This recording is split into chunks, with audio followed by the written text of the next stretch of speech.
على محمد وعلى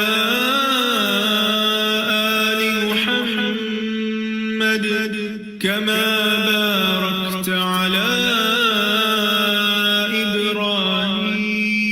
إبراهيم وعلى آل إبراهيم إنك حميد مجيد.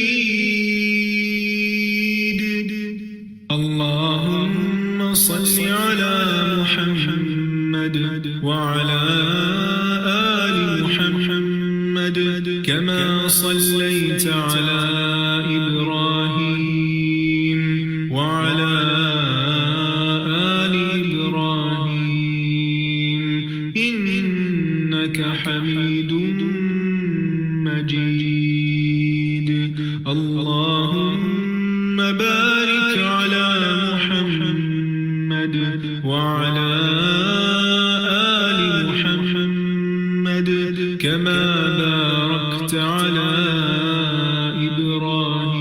إبراهيم وعلى آل إبراهيم إنك حميد مجيد. اللهم صل على محمد وعلى آل محمد كما صليت على إبراهيم وعلى آل إبراهيم إنك حميد مجيد. اللهم بارك على محمد وعلى آل محمد كما باركت على إبراهيم وعلى آل إبراهيم إنك حميد مجيد. اللهم صل على محمد وعلى آل محمد كما صليت على إبراهيم وعلى آل إبراهيم إنك حميد مجيد.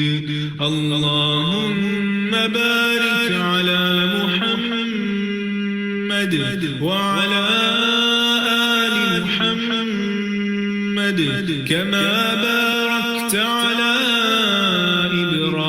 إبراهيم وعلى آل إبراهيم إنك حميد مجيد.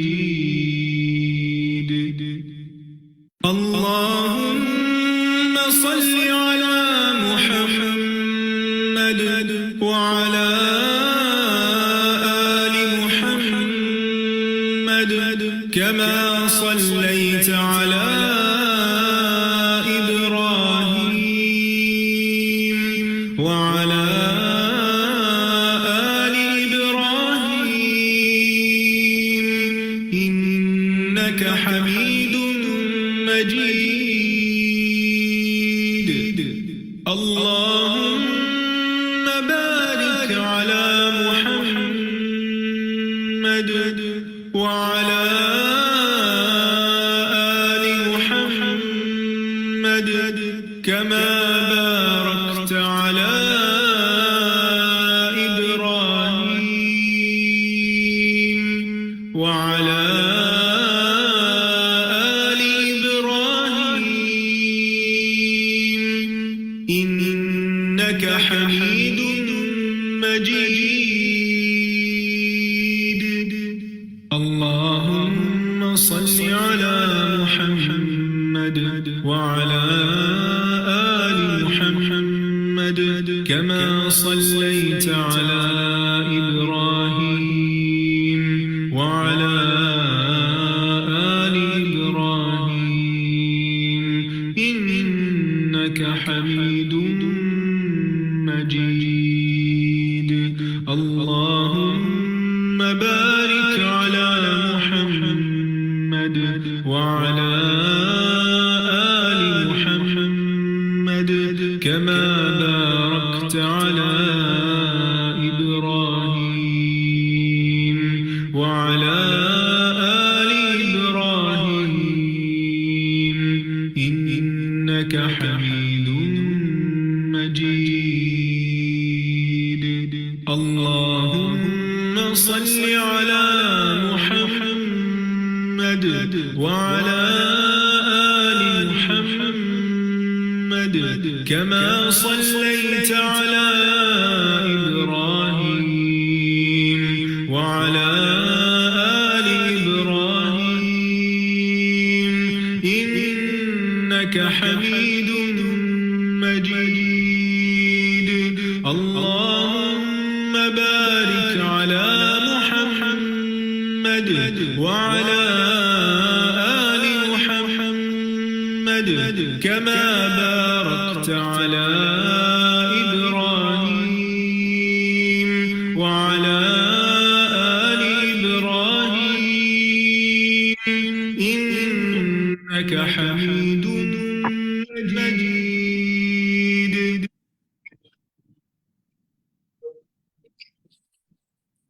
بسم الله الرحمن الرحيم الحمد لله المحمود بكل لسان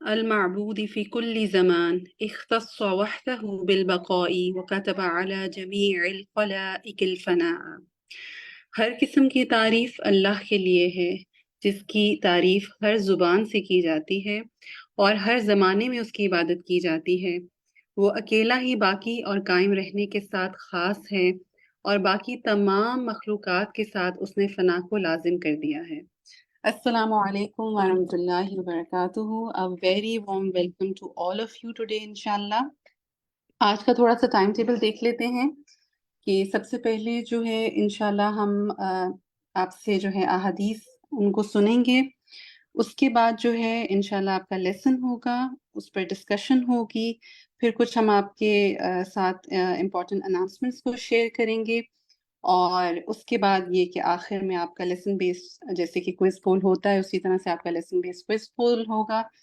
تو سب سے پہلے آپ میں سے جو ساتھی جو ہیں وہ احادیث کو سنانا چاہتے ہیں وہ اپنا ہینڈ ریز کر لیں شروع کرتے ہیں بسم اللہ الرحمن الرحیم جی تو سب سے پہلا ہاتھ جو ہے وہ میں دیکھ رہی ہوں سیرش انصاری کا جی سیرش جی واجی بسم اللہ الرحمن الرحیم حدثنا اسماعیل قال حدثني اخی عن ابن ابی ذئب عن سعید المقبری عن ابی ہریرہ بس باجی یہ آگے بھی پڑھوں ہاں اس لفظ کو دیکھیے گا جس پہ کرسر موو کر رہے ہیں عن سعید المقبری ٹھیک ہے الحمدللہ اب آپ نے درست کر لیا آگے سے آپ پڑھیے افشاں اشفاق جی السلام علیکم وعلیکم ابن السلام یہاں سے پڑھیے تھرڈ لائن سے قال حفظت من رسول اللہ صلی اللہ علیہ وسلم وعائنی فأما أحدهما فبثثته فأما الآخر فلو بثثته قطع هذا البلعوم ٹھیک ہے ماشاءاللہ تبارک اللہ نیکسٹ حدیث کی طرف پڑھتے ہیں نیکسٹ حدیث آپ پڑھیے افشان نیلم یہ حدیث نہیں ہے جی یہ پڑھیے یہاں سے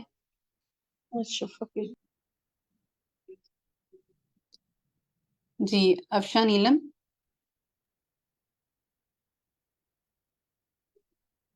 پھر ہم آگے بڑھ جاتے ہیں قندیل آپ پڑھیے میں پڑھتی ہوں میں پڑھنے لگی اچھا پڑھیے باب الانصات للعلماء حدثنا حجاج قال حدثنا شعبۃ قال اخبرني علی بن مدرک عن ابی زرعہ افشان رکیے اس کو دیکھیں کیا ہے یہ ٹائٹل میں للعلماء پھر دیکھیے للعلماء علماء للعلماء نہیں ہے، کیا ہے، کیا مس کر رہی ہیں؟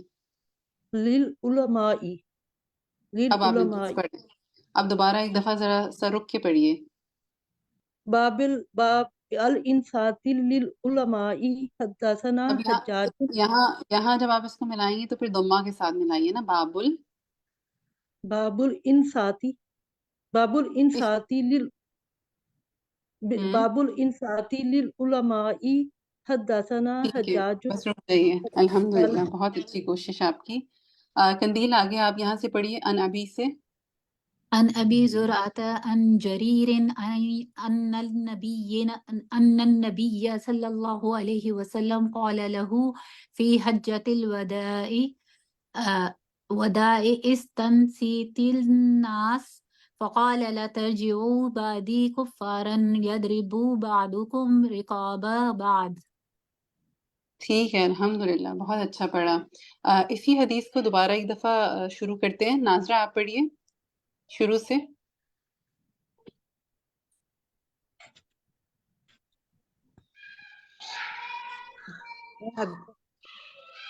حدثنا حجاج قال حدثنا شعبة قال أخبرني علي بن مدرك عن أبي زرعة عن جرير عن النبي صلى الله عليه وسلم قال له في حجة الوداع استنصت الناس لا ٹھیک ہے، ترجعوا یہیں رک جائیے. اس کو پڑھیں. ان ابی ہی زرعتا ان ابی یہ نہیں ہوگا، بس ان ابی.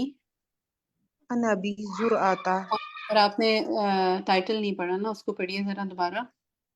بابل انساتی للعلماء بابل. انساتی للعلماء. ٹھیک ہے، الحمدللہ. عظمیٰ تسکین آپ آخری لائن پڑھیے. قولا. بسم الله الرحمن الرحيم فقال لا ترجعوا بعادي كفارا يضرب بعضكم رقاب بعض. ٹھیک ہے، الحمدللہ. اس کو دیکھیے. یہ يضرب نہیں، جس بعضكم پہ کرسر ہے. بعضكم. نہیں، بس اس پہ دیکھیں، اس پہ سکون ہے نا، اس پہ فتحہ نہ لگائیں. جی اس کو ملائیں. بعضكم. با آ نہیں نا، فتحہ کہہ رہی ہوں، مت لگائیں نا. اس کو اس کے ساتھ ملائیں، با کو عین میں ملائیں. بعضكم. نہیں، بعضکم. با آ نہیں کریں نا، با آ ایک فتحہ بن رہی ہے. بعضكم رقاب بعض. ٹھیک ہے، الحمدللہ. فرت مسعود آپ انشاءاللہ نیکسٹ والی پڑھیے گا. جی. باب ما یستحب للعالم. اسکرین پہ دیکھیے، جو اسکرین پہ ڈسپلے ہو رہی ہے نا، وہ والی پڑھیے. اچھا جی، اس سے اگلی والی ہے. آپ دیکھیے، اسکرین پہ دیکھیے. اچھا یہیں سے میں پڑھ لیتی ہوں. جی. حدثنا عبداللہ ابن محمد قال حدثنا سفیان قال حدثنا عمرو قال اخبرني سعید بن جبیر قال قلت لابن عباس ان نوفل بکالی. اچھا، یہاں رک جائیے فرت. اس کو دیکھیے، یہاں یہ کیسے ملے گا آپس میں؟ قلت لبنی ڈائریکٹ ملا لیں. یا تو ہاں جی بس، اور یا تو رکیں گے یا پھر ملائیں گے، تو سمپل سا بس لبنی. قال عباس قلت لابن عباس. ٹھیک ہے، یہاں قال رک جائیے. قلت الحمدللہ. لابن عباس. ٹھیک ہے، ماشاء اللہ، تبارک اللہ. سارا عبد الواحد آپ پڑھیے اس سے آگے.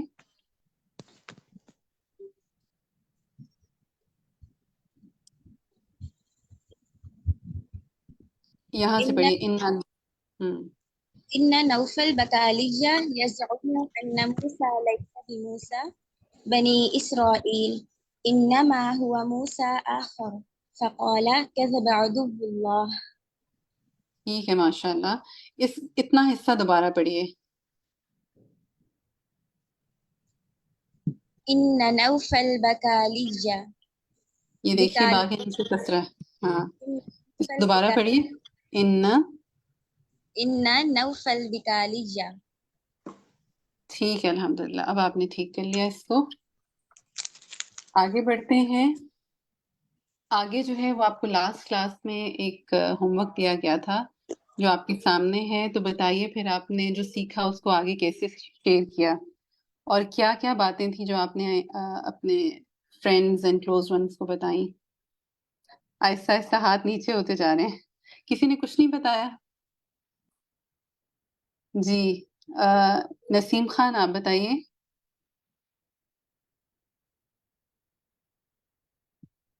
یہ لاسٹ کلاس کا ہوم ورک تھا نا کہ آپ نے جو سیکھا اس کو کسی ایسے شخص کے ساتھ شیئر کریں جو کہ اس کلاس میں شامل نہیں تھا. کون بتانا چاہے گا؟ سہرش انصاری آپ بتانا چاہ رہی ہیں؟ جی باجی بسم اللہ الرحمن الرحیم. جو باتیں ہم نے سیکھی اس میں ایک یہ تھا کہ طالب کے لیے طالب علم کے لیے علم کی فضیلت ہونی چاہیے. پھر علم حاصل کرنے کے لیے سفر ضروری ہے اور ساتھ زیادہ راہ کے لیے کھانا پینا بھی چاہیے. اور اس میں سے ہلکی برائی کو جو ہے وہ انتخاب کرنا چاہیے مطلب کم درجے کی. اور دین کے معاملات میں دوسروں سے پوچھ لینا ضروری ہے. اور وقت گزارنے کے لیے اپنے خادم سے بھی آپ کھانا منگوا کر جو ہے وہ کھا سکتے ہیں. اس میں کوئی حرج نہیں ہے. اور بغیر اجرت کے لیے کسی کے ساتھ سواری پہ شیئر کرنا اس میں بھی کوئی حرج نہیں ہے. اور کوئی حرج ادب نہیں. جی جی کہیے. اور یہ کہ ہر علم والے کے اوپر ایک اور بڑا علم والا ہوتا ہے. موجود ہے بے شک. الحمدللہ. تو سہرش یہ بتائیے کہ یہ ساری باتیں آپ نے کس کے ساتھ شیئر کی تھیں؟ یہ باجی میں نے اپنی امی کے ساتھ شیئر کری تھی. اچھا الحمدللہ الحمدللہ. تو نیکسٹ ہم پوچھتے ہیں حمیرہ سلمان سے. جی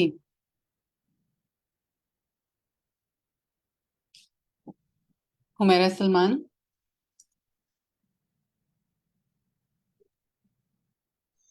میں نے اپنے والد صاحب سے شیئر کیا تھا اور یہ کہ ہر عالم کے اوپر ایک عالم ہے اور یہ کہ ہمیں چاہے کسی بات کا کتنا بھی علم ہو لیکن کبھی یہ نہیں کہنا چاہیے کہ مجھے سب پتہ ہے.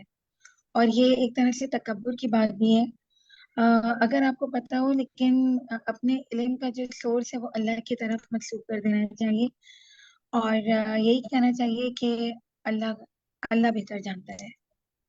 واللہ عالم. اللہ بہتر جانتا ہے. ٹھیک ہے الحمدللہ. قندیل آپ بتائیے. میری ڈسکشن ہوئی تھی اسی حدیث پہ جو حضرت موسیٰ علیہ السلام کے واقعہ سے ہے.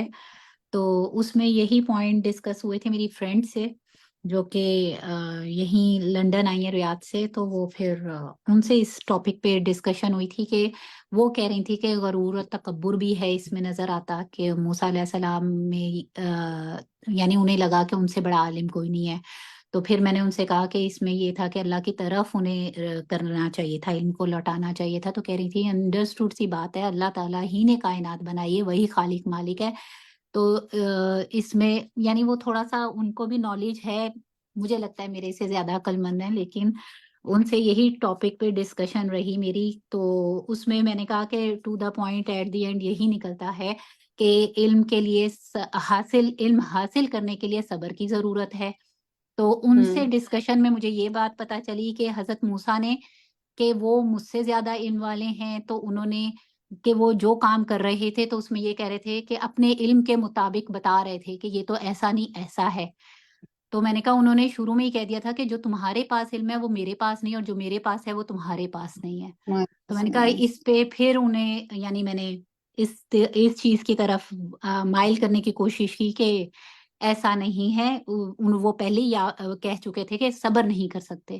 تو ایٹ دی اینڈ اس میں صبر ملتا ہے کہ کچھ سیکھنے اور پانے کے لیے صبر کی بہت ضرورت ہوتی ہے. ایسا ہی ہے الحمدللہ.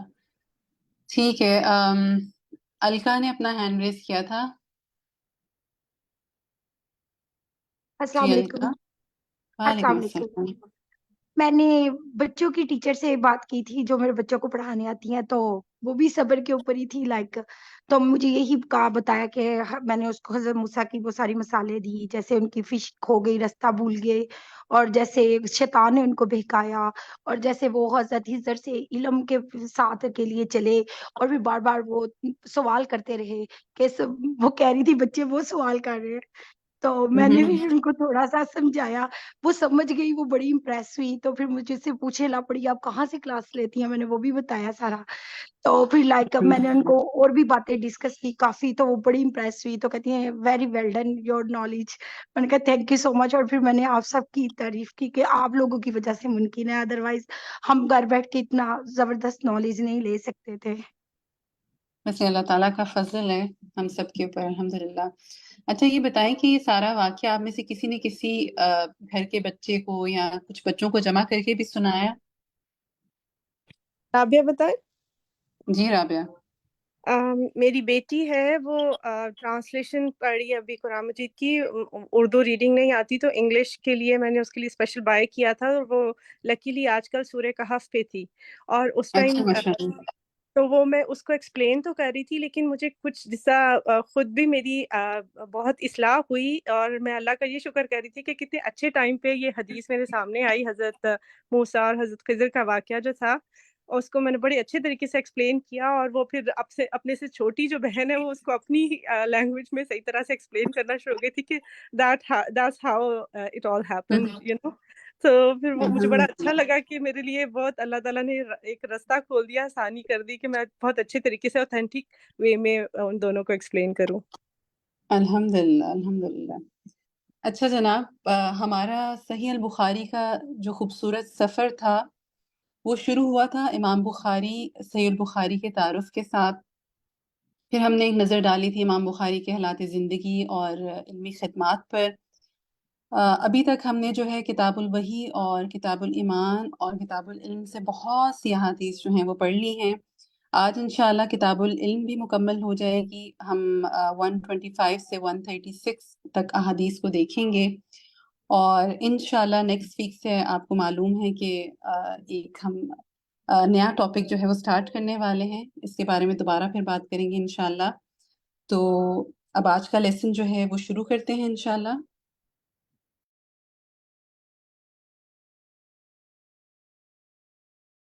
نحمده ونصلي على رسوله الكريم، أما بعد، فأعوذ بالله من الشيطان الرجيم، بسم الله الرحمن الرحيم. رب اشرح لي صدري ويسر لي أمري واحلل عقدة من لساني يفقهوا قولي رب زدني علما. باب من سأل وهو قائم عالما جالسا. باب من سأل، جس نے سوال کیا، وہ قائم اور کھڑا ہے، سوالی کھڑا ہے، عالمن جالسن، عالم بیٹھا ہوا ہے. بعض اوقات یہ ہوتا ہے نا کہ ایک عالم بیٹھا ہوا ہے، ایک شخص مجلس سے آتا ہے اور آ کے کوئی سوال کرتا ہے اور وہ کھڑا ہے. یعنی اخلاق کا تقاضا کیا ہے کہ دونوں ہی بیٹھے ہوئے ہوں، لیکن بعض اوقات دونوں بیٹھ نہیں سکتے، یا آنے والا بیٹھنا نہیں چاہتا، یا بیٹھا ہوا بٹھانا نہیں چاہتا اس کو. کیونکہ اگر عالم ہر شخص کو اپنے پاس بٹھا لے تو علم حاصل کرنے کا کوئی وقت بچے نہ، کیونکہ سکھانے والے کو بھی سیکھنے کی ضرورت ہوتی ہے، اس کو بھی پڑھنے کی ضرورت ہوتی ہے. لہٰذا اگر کوئی ایسا موقع ہو تو وہ اس کو بیٹھنے کی آفر نہیں کر رہا تو کیا یہ جائز ہے؟ کیا بد اخلاقی تو نہیں؟ اس کی اجازت ہے. وہ کیا ہے؟ حدثنا عثمان قال اخبرني جرير عن منصور عن ابي وائل عن ابي موسى قال جاء رجل الى النبي صلی اللہ علیہ وسلم. ایک شخص آپ صلی اللہ علیہ وسلم کے پاس آیا، فقال، تو کہا، یا رسول اللہ ما القتال فی سبیل اللہ. اے اللہ کے رسول صلی اللہ علیہ وسلم، قتال کیا ہوتا ہے اللہ کے راستے میں؟ یعنی اصلی جنگ کیا ہے اللہ کے راستے کی؟ جہاد کیا ہے؟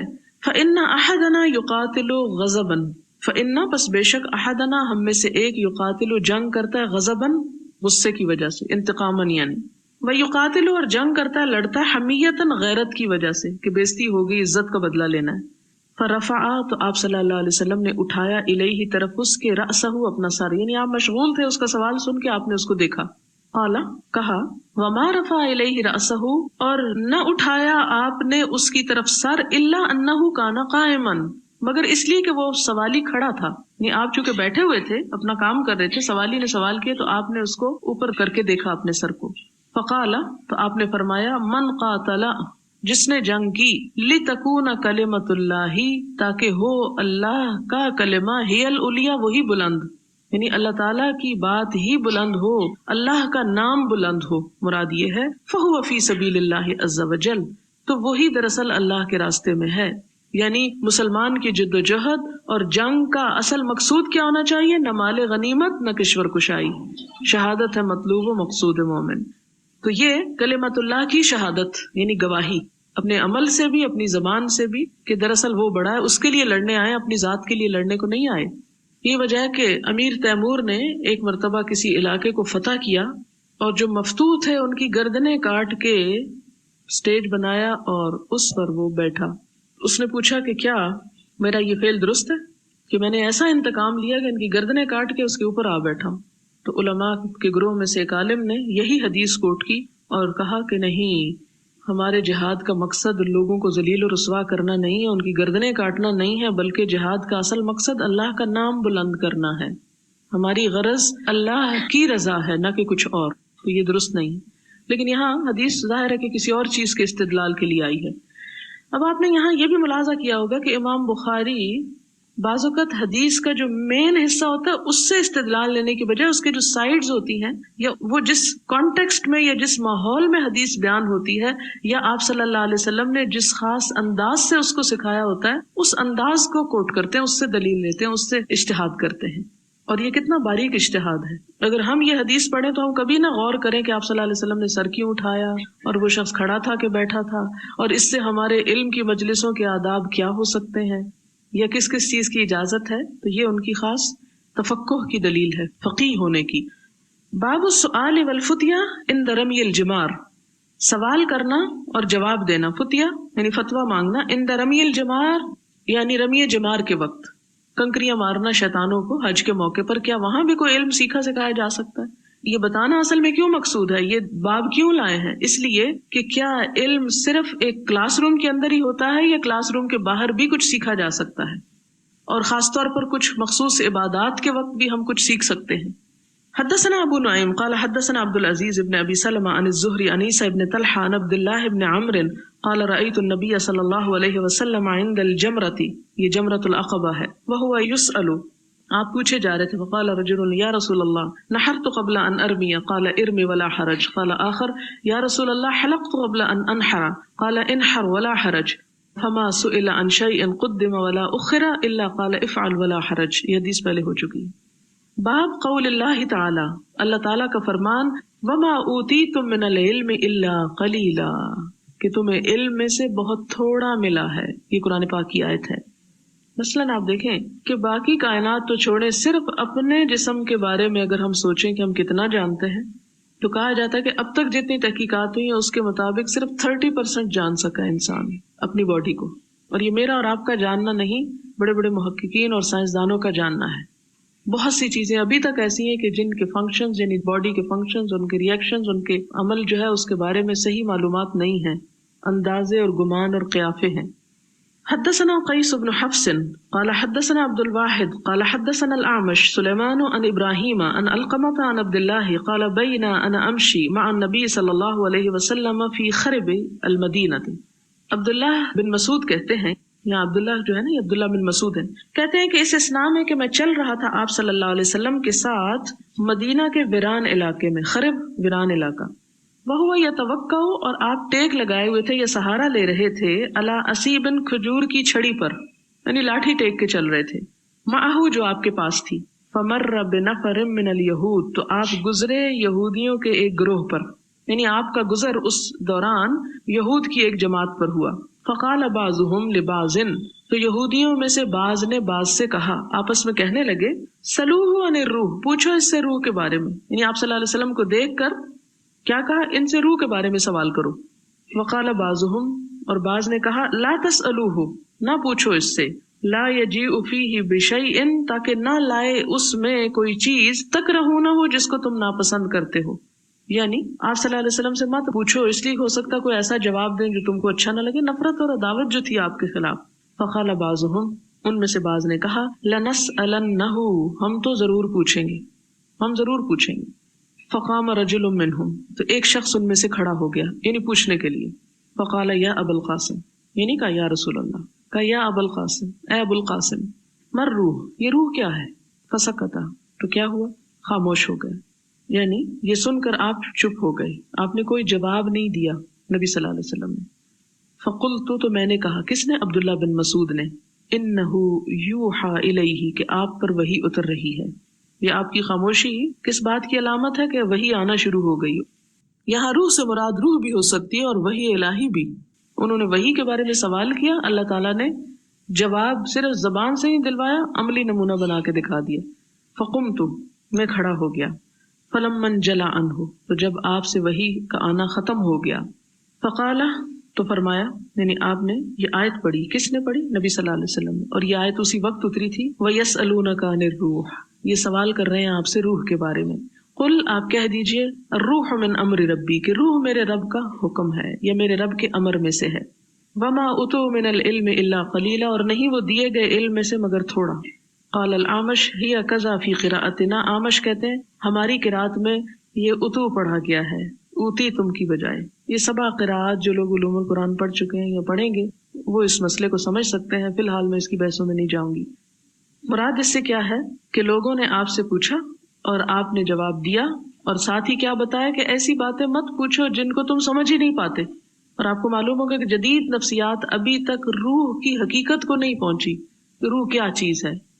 بہت سے لوگوں کے ذہن میں روح اور نفس کے بارے میں مجھے پچھلے دنوں ایک سوال بھی ملا تھا کہ کیا سول اور نفس جو ہے یہ ایک ہی اینٹیٹی ہے، یہ دونوں ایک ہی چیزیں ہیں؟ تو اس میں علماء کا مختلف خیال ہے۔ بعض یہ کہتے ہیں کہ یہ دو الگ الگ چیزیں ہیں، اور بعض کا خیال یہ ہے کہ فرق نہیں ہے، دونوں ایک ہی چیز ہے، ایک سے دوسری لازم و ملزوم ہے۔ روح ہے تو نفس ہے، روح نہیں تو نفس بھی نہیں۔ اور پھر نفس ایک لطیف چیز ہے جسم کے اندر جس کا انحصار روح کے اوپر ہے، اور جو قلب اور جسم کے درمیان رابطے کا ذریعہ ہے۔ مثلا آپ کے دل میں خوف آتا ہے تو آپ کا جسم کانپنے لگتا ہے نا، یہ رونگٹے کھڑے ہو جاتے ہیں۔ اب یہ تو فزیکل چیز ہے نا کہ آپ کے بال کھڑے ہو گئے، لیکن خوف کہاں ہوا؟ دل میں آیا۔ تو وہ دل اور جسم کو جوڑتی کیا چیز ہے؟ وہ روح ہے۔ پھر وہی احساسات جو خواہشات اور تمناؤں اور آرزوؤں کی شکل میں ہوتے ہیں وہ کیا ہو جاتا ہے؟ پھر نفس کی ایک طرح سے شکل بن جاتی، اس کو نفس بولتے ہیں۔ تو وہ کہتے ہیں کہ ایک دوسرے سے بس جڑی ہوئی ہے یہ چیز۔ باب من ترک بعد الاختیار، باب جس نے چھوڑ دیا بعض اختیار کو، یعنی بعض جو کام وہ کر سکتا تھا، بتا سکتا تھا، چھوڑ دیا، اس کو نہیں بتایا۔ مخافت، ڈر کر، ان یقصر فہم بعض الناس عنہ، کہ کم ہوگی فہم بعض لوگوں کی۔ یعنی اگر عالم بعض احادیث یا بعض مسائل یا بعض چیزیں اس لیے چھوڑ دے کہ لوگوں کو ابھی نہیں سمجھ آ سکتے، تو ایسا کیا جا سکتا ہے۔ کیوں؟ اس ڈر سے کہ فَيَقَعُ فِي أَشَدَّ مِنْهُ، کہ لوگ اس سے زیادہ کسی شدید چیز میں مبتلا ہو جائیں گے، یعنی مشکل میں پڑ جائیں گے۔ کیا دلیل ہے اس کی؟ حدثنا عبید اللہ ابن موسیٰ عن اسرائیل عن ابی اسحاق عن الاسود، اسود سے روایت ہے، قال، وہ کہتے ہیں، قال لی ابن زبیر، مجھ سے ابن زبیر نے کہا، یہ کون ہے؟ عبداللہ بن زبیر۔ کانت عائشہ تو تسر الیک کثیرا، عائشہ تجھ سے بہت رائز و نیاز کیا کرتی تھی، بڑی چھپ چھپ کے باتیں کیا کرتی تھی، وہ کیا قصر قصر کرتے رہتے تھے تم؟ یہ اسود جو ہے یہ بھانجے ہیں حضرت عائشہ کے۔ حضرت عائشہ نے اپنے خاندان کے نوجوان لڑکوں کو علم سکھایا اور انہوں نے آگے پھر خوب پھیلایا۔ تو وہ کبھی کبھی ایک دوسرے سے جالس بھی ہوں گے تو وہ کہتے ہیں یہ کیا بات کر رہی تھی تم کو، تم سے کیا کہہ رہی تھی حضرت عائشہ، یہ چپ کے تمہیں کیا بتا رہی تھی جو مجھے نہیں بتایا انہوں نے۔ جیسے ایسے ہوتا نا کہ جیسے استاد اگر ایک اسٹوڈنٹ سے بات کرتے تو دوسرا اس سے جالس، اچھا تم سے کیا کہا تھا جو مجھے نہیں پتا چلا۔ عبداللہ بھی بھانجے ہیں اور اسود بھی بھانجے ہیں۔ کہتے ہیں کہ وہ تم سے بڑی چپ کے باتیں کرتی تھی، تو کیا تھی وہ باتیں؟ فما حدثتک فی الکعبہ، یہ کعبہ کے بارے میں تم سے کیا حدیث بیان کی تھی انہوں نے؟ فقلت، تو میں نے کہا، قالت لی، حضرت عائشہ نے مجھ سے کہا تھا، قال النبی صلی اللہ علیہ وسلم، کہ نبی صلی اللہ علیہ وسلم نے فرمایا، یا عائشہ، اے عائشہ، لولا قومک حدیث عہدہم، اگر نہ ہوتی قوم تیری، نیا زمانہ ان کا، یعنی ابھی ریسنٹلی چونکہ مسلمان ہوئے ہیں، اگر یہ ریسنٹلی مسلمان نہ ہوئے ہوتے، بہت پرانے مسلمان ہوتے، قال ابن زبیر بکفرن، یہ ابن زبیر نے اس میں اضافہ کیا ہے کفر کا، یعنی اگر مجھے تیری قوم سے اے عائشہ کفر کا ڈر نہ ہوتا کہ میں ایک ایسا کام کروں کہ جس کی وجہ سے وہ اسلام سے ہی پھر جائیں، تو میں کیا کرتا؟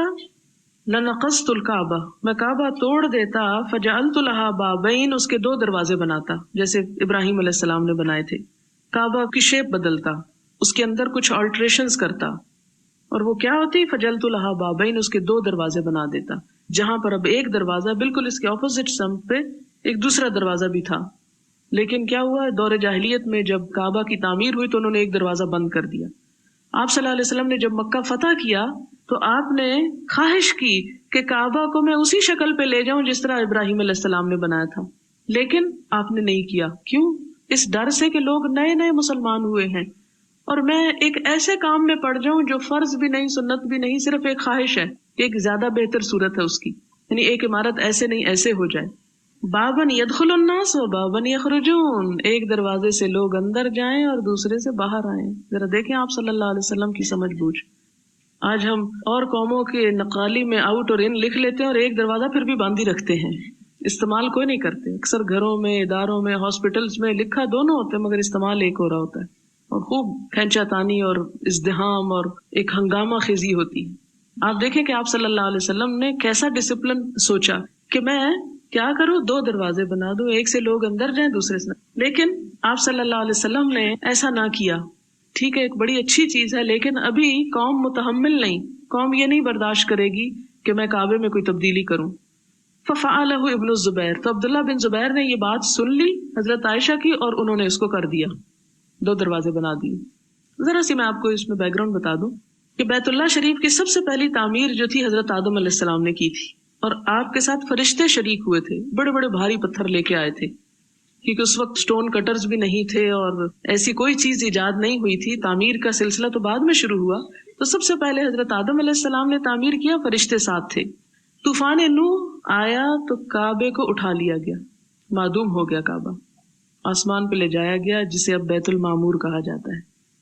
آپ نے بیت المعمور کا سنا نا، جس میں ہر روز فرشتے طواف کرتے ہیں. اور حضور صلی اللہ علیہ وسلم جب معراج پہ تشریف لے گئے تھے تو حضرت ابراہیم کو انہوں نے کہاں دیکھا تھا؟ بیت المعمور کے پاس. اس کے بعد دوسری تعمیر حضرت ابراہیم نے کی، جس کا سورۃ البقرہ میں ذکر آتا ہے، اذ یرفع ابراہیم القواعد من البیت.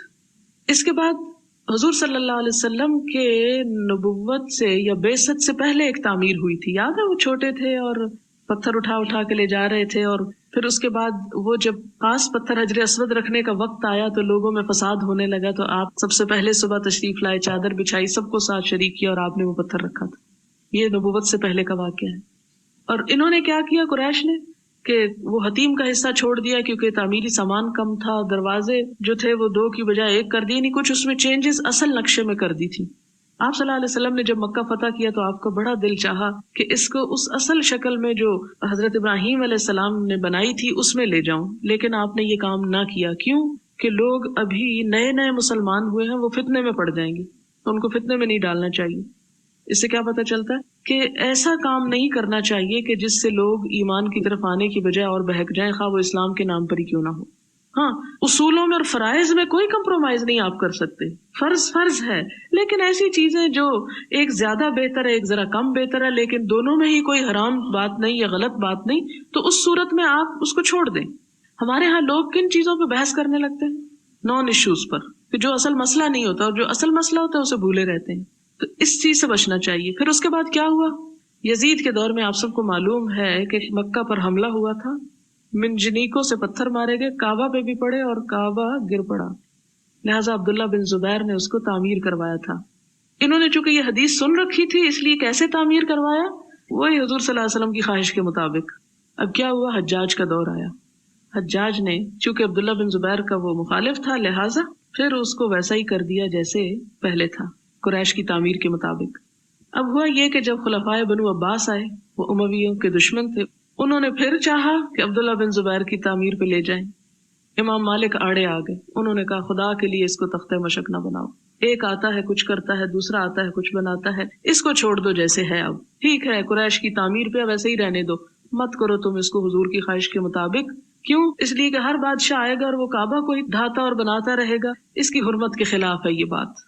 انہوں نے روک دیا اور ایسا نہ کرنے دیا، اور یہی وجہ ہے کہ اب تک وہ ایک ہی دروازہ ہے اس کا، اور اس کے بعد پھر کسی نے نہیں چھیڑا اس کو، اور وقتاً فوقتاً اس کی رینوویشن ہوتی رہی. اور اب آخری تعمیر جو ہوئی ہے ریسنٹلی، جو سعودی حکومت نے کروائی ہے، جس میں ماربل کا خوب استعمال ہوا ہے لیکن نقشہ یا اس کے آگے پیچھے اس کو نہیں کیا گیا، وہ ایز اٹ از ہی ہے۔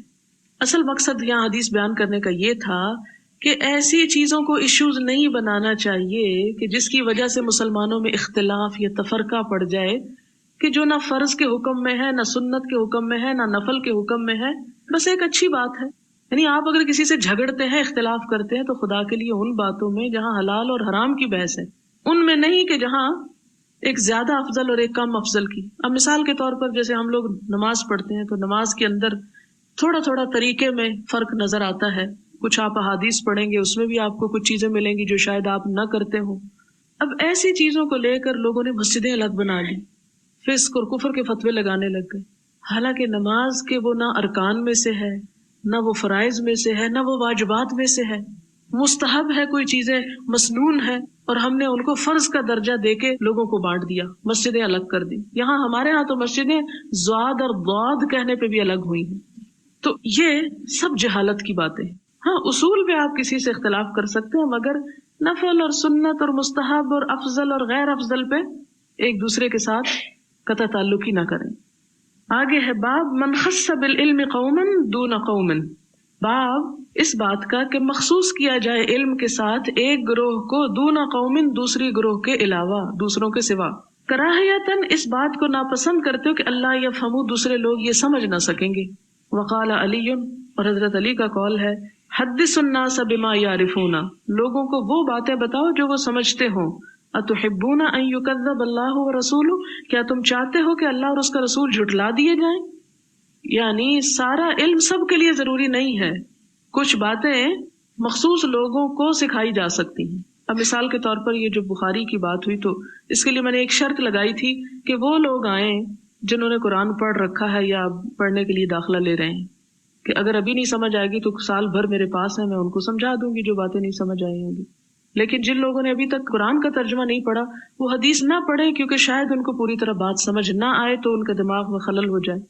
اب اس پر ہو سکتا ہے بعض لوگوں کو اعتراض ہو کہ جی یہ کیا اپنے پاس سے ایک شوشہ چھوڑ دیا، ہم میں سے جو چاہے جو کرے، وہ ٹھیک ہے، علم کی مجلس سے کسی کو روکا تو نہیں جا سکتا، لیکن اس لیے اس چیز کی اجازت ہے کہ یہ لوگ یہ کام کریں اور یہ نہ کریں، کہ بعض لوگ ایک بات کو شاید پوری طرح گراسپ نہ کر سکیں، سمجھ نہ سکیں، اس کی حلت اور اس کی حرمت، اس کی علت، ان چیزوں کو اچھی طرح نہ پہچان سکیں۔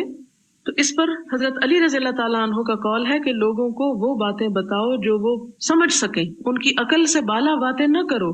کیا تم چاہتے ہو کہ اللہ اور اس کا رسول جھٹلا دیے جائیں، کہ لوگوں کو سمجھ نہ اور وہ کہ میں مانتا ہی نہیں؟ نہیں، ایسا نہیں ہونا چاہیے۔ حدثنا عبید اللہ ابن موسیٰ عن معروف ابن خربوذ عن ابی الطفیل عن علی بذلک، یہ ایک اور سند ہے حضرت علی کے قول کی۔ حدثنا اسحاق ابن ابراہیم قال حدثنا معاذ بن ہشام قال حدثني ابی عن قتادہ قال حدثنا انس بن مالک ان رسول اللہ صلی اللہ علیہ وسلم ومعاذ ردیفہ، کہ نبی صلی اللہ علیہ وسلم کہیں جا رہے تھے اور معاذ بن جبل آپ کے ساتھ اونٹ پر آپ کے پیچھے بیٹھے ہوئے تھے، ردیف علی الرحل، سواری پر۔ قال یا معاذ بن جبل، آپ نے فرمایا اے معاذ بن جبل، قال لبیک یا رسول اللہ وسعدیک، لبیک کا کیا معنی ہے؟ یعنی میں آپ کو جواب دے رہا ہوں، اور یہ تسنیہ کا ہے، لبیک تسنیہ دو، یعنی اجابتاً بعد اجابتاً، یعنی دو دفعہ جواب دے رہا ہوں، ایک دفعہ نہیں، دو دفعہ، تاکید کے ساتھ، یعنی اہتمام کے ساتھ۔ وسعدیک، یعنی سعدی کا مساعدہ کہتے ہیں مدد کو، یعنی دو دفعہ میں آپ کی مدد کو تیار ہوں، سعدی کا یعنی میں آپ کی اطاعت میں حاضر ہوں، جو آپ چاہیں فرمائیں، جو کہیں گے میں کروں گا۔ لبیک وسعدیک، قال یا معاذ، آپ نے فرمایا اے معاذ، قال لبیک یا رسول اللہ وسعدیک، ثلاثا، 3 مرتبہ کہا یہ بات، یعنی معاذ بن جبل نے 3 دفعہ یہ الفاظ دہرائے۔ یہ بار بار آپ کیوں ایک ہی بات کہہ رہے تھے، کیوں پکار رہے تھے معاذ کو؟ تاکہ معاذ پوری طرح الرٹ ہو جائیں، پوری طرح سننے کو تیار ہو جائیں۔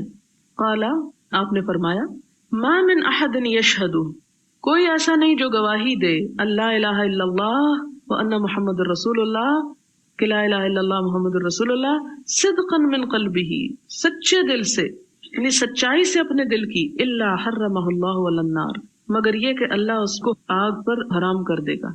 یعنی پوری سچائی کے ساتھ جب کوئی شخص لا الہ الا اللہ پڑھتا ہے ظاہر ہے کہ جو پوری سچائی سے پڑھے گا اس کے عمل میں خود تبدیلی آئے گی، تو اس پر اللہ تعالیٰ آگ کو حرام کر دیں. قال یا رسول اللہ، معاذ کہتے ہیں کہ اللہ کے رسول صلی اللہ علیہ وسلم، افلا، کیا بھلا نہ، اخبر بہ الناس، میں بتا دوں اس کو لوگوں کو، کیا میں ابھی جا کے لوگوں کو نہ بتا دوں کہ آپ نے یہ فرمایا؟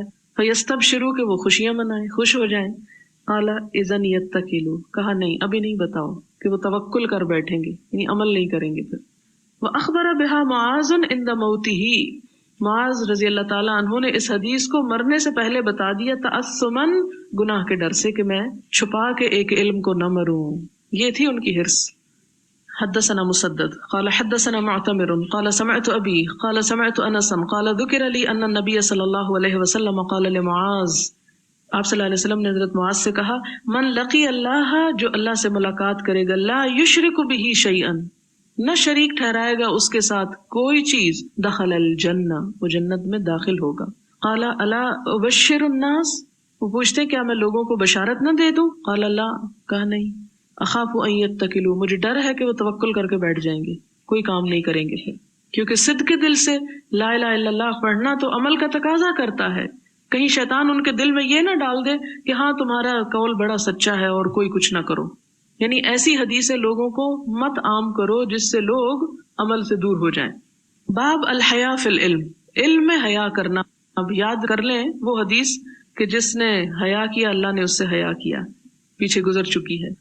وقال مجاہد کہتے ہیں، لا يتعلم العلم مستحین، نہیں سیکھتا علم حیا کرنے والا، حیا کرنے والے کو، جھجکنے والے کو علم نہیں ملتا. ولا مستکبر، اور نہ تکبر کرنے والے کو. یعنی دو لوگ علم نہیں حاصل کر سکتے، حیا کرنے والا یعنی غیر ضروری حیا، اور تکبر کرنے والا. وقالت عائشہ، حضرت عائشہ کہتی ہیں، نعم النساء نساء الانصار، کتنی اچھی ہیں عورتیں انصار کی عورتیں، عورتوں میں کتنی بہترین ہیں انصاری عورتیں. لم یمنعہن، نہیں منع کرتا ان کو، نہیں روکتا ان کو، الحیاء، حیا، ان یتفقہن فی الدین، کہ وہ سمجھ بوجھ پیدا کریں دین میں. حضرت عائشہ نے عورتوں کی تعریف کیوں کی؟ اس لیے کہ عورتوں کو بھی بعض اوقات حضور صلی اللہ علیہ وسلم سے ایسے مسائل معلوم کرنے کی ضرورت تھی جو شرم و حیا کی وجہ سے انسان شاید کسی عورت سے بھی نہ پوچھ سکے. لیکن ان خاص مسائل کو پوچھنا بھی جو انسان کے فرائض کی ادائیگی کے لیے ضروری ہو، انسان کے لیے بنیادی علم کا درجہ رکھتا ہو، وہ ضروری ہے، خواہ اس میں بظاہر شرم و حیا کے تقاضے پامال ہوں. اب دو چیزیں ہوتی، ایک تو یہ ہے کہ آپ اس علم کو نہ سیکھیں، نہ سکھائیں، نہ جانیں، نہ جنوائیں، اور اس کو چھپا کے رکھ دیں. اس کا تو آپ پیچھے پڑ چکے ہیں نا کہ کیا حال ہے. دوسری بات یہ ہے کہ آپ اس کو ضرورت کے وقت حیاداری کے ساتھ بیان کر دیں، لیکن اپنی عام گفتگو اور عام مجلسوں کا موضوع نہ اس کو بنائیں. کہ مثلاً اگر آپ نے ایک حیا والی بات کسی سے سنی یا پڑھی یا اس کو سوال کیا اور پھر آپ ہر ایک سے وہی فضول باتیں کرتے رہیں. یعنی یہ دو مختلف مواقع ہیں. ایک موقع تو یہ ہے کہ وہ ضرورت ہے. اب مثلاً آپ دیکھیں کہ کسی مرد کا کسی عورت کے جسم کو ہاتھ لگانا اخلاقاً عقلاً شرعاً منع ہے نا، لیکن جب ایک عورت بیمار ہوتی ہے اور ڈاکٹر کے پاس جاتی ہے تو وہ اس کو ہاتھ لگاتا ہے. اب یہ ہاتھ لگانا کیا ہے؟ ضرورتاً. کبھی کسی ڈاکٹر کو یہ بلیم کیا گیا کہ فلاں ڈاکٹر بڑا بدماش ہے، عورتوں کی نبض دیکھتا ہے مثلاً، یا بلڈ پریشر چیک کرتا ہے. کبھی کہا کسی نے؟ نہیں کہا. کیوں؟ اس لیے کہ وہ ان کا علاج کرتا ہے، ان کی خیر خواہی کرتا ہے، ان کی جان بچاتا ہے. اسی طرح اللہ تعالیٰ نے حضور صلی اللہ علیہ وسلم کو بھی چونکہ آپ کا ذمہ لگایا تھا یزکیہم، کہ لوگوں کو پاک کرنا ہے. اور تزکیہ میں بہت ساری چیزیں آ جاتی ہیں، وہ میں آگے کتاب الطہارہ کتاب الوضو میں بیان کروں گی. آپ کے اوپر بھی اللہ تعالیٰ نے یہ ذمہ داری عائد کی تھی کہ نجاستوں سے پاک ہونے کے جتنے طریقے ہیں، جو چیزیں ہیں، وہ لوگوں کو کھول کے بیان کر دیں اور آپ کو کرنا پڑے. اور یہ آپ صلی اللہ علیہ وسلم کی بہت بڑی قربانی تھی کہ آپ نے اپنی ذاتی زندگی کی بہت سی ایسی مثالیں لوگوں کے سامنے رکھی جو کوئی بھی شخص رکھ نہیں سکتا. یہ سب کچھ اللہ تعالیٰ کے حکم سے ہوا. اور پھر آپ دیکھیں کہ خود قرآن پاک میں بھی جو مقدس کلام ہے، اللہ تعالیٰ کی کتاب ہے، اللہ کا کلام ہے، اس میں بھی بعض الفاظ ایسے ہیں، بعض معاملات ایسے ہیں، بعض معنی ایسے ہیں کہ جو شرم و حیا کے تقاضے کے خلاف معلوم ہوتے ہیں، لیکن چونکہ انسان کی ضرورت ہے اس لیے اللہ تعالیٰ نے ان کو بیان کیا.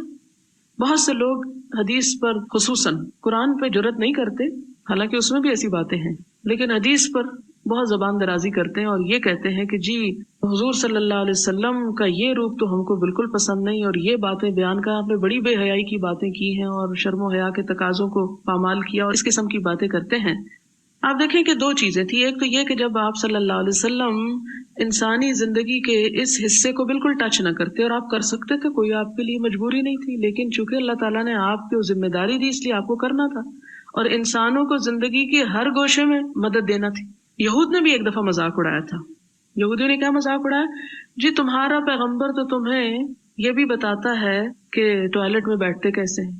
جس صحابی نے سنا انہوں نے یہ نہیں کہ آگے شرما گئے، جھجک گئے، ہاں بڑا برا کیا، نہیں ایسا نہیں کرنا چاہیے تھا۔ انہوں نے کہا کہ ہاں ہم کو بتاتا ہے، ہمیں یہ بھی بتاتا ہے کہ کس طرح بیٹھنا ہے، کدھر منہ کر کے بیٹھنا ہے، استنجا کس ہاتھ سے کرنا ہے، کس طریقے سے کرنا ہے، کتنے مٹی کے ڈھیلوں سے کرنا ہے، اور کس طرح اس کے بعد ہاتھ صاف کرنا ہے، وہ ہم کو سب کچھ بتاتا ہے۔ اور وہ یہ کیوں کہہ رہے تھے؟ حسد کی وجہ سے، کہ ان کو وہ تفصیلات معلوم نہیں تھی جو مسلمانوں کو حضور صلی اللہ علیہ وسلم نے آ کے دین مکمل، دین کامل ہے نا، زندگی کا ایک حصہ اگنور کیسے کیا جا سکتا ہے؟ جیسے جسم کی ضرورت کے لیے، جسم کی بیماری کے لیے آپ ڈاکٹر کو نہ صرف یہ کہ ہاتھ دکھاتے ہیں، بلکہ بعض اوقات آپ دیکھیں خدا نخواستہ خواتین کو بریسٹ کینسر ہو جاتا ہے، یوٹرس نکالنا پڑتا ہے، تو سب کچھ ہوتا ہے اور اس کی اجازت بھی ہے۔ کیا ڈاکٹر حیا کے تقاضے پامال کرنے کے لیے سب کچھ کر رہا ہوتا ہے؟ اس کے لیے تو وہ کیا ہے، ایک آبجیکٹ ہے کہ جس کو اس نے ٹریٹ کرنا ہے، اس کے لیے اس سے قطع نظر کہ مرد ہے یا عورت ہے، کیا ہے اور کیا نہیں۔ تو اسی طرح آپ صلی اللہ علیہ وسلم روحانی طبیب تھے اور روح کے معلم تھے۔ آپ زندگی کا یہ گوشہ فراموش نہیں کر سکتے تھے۔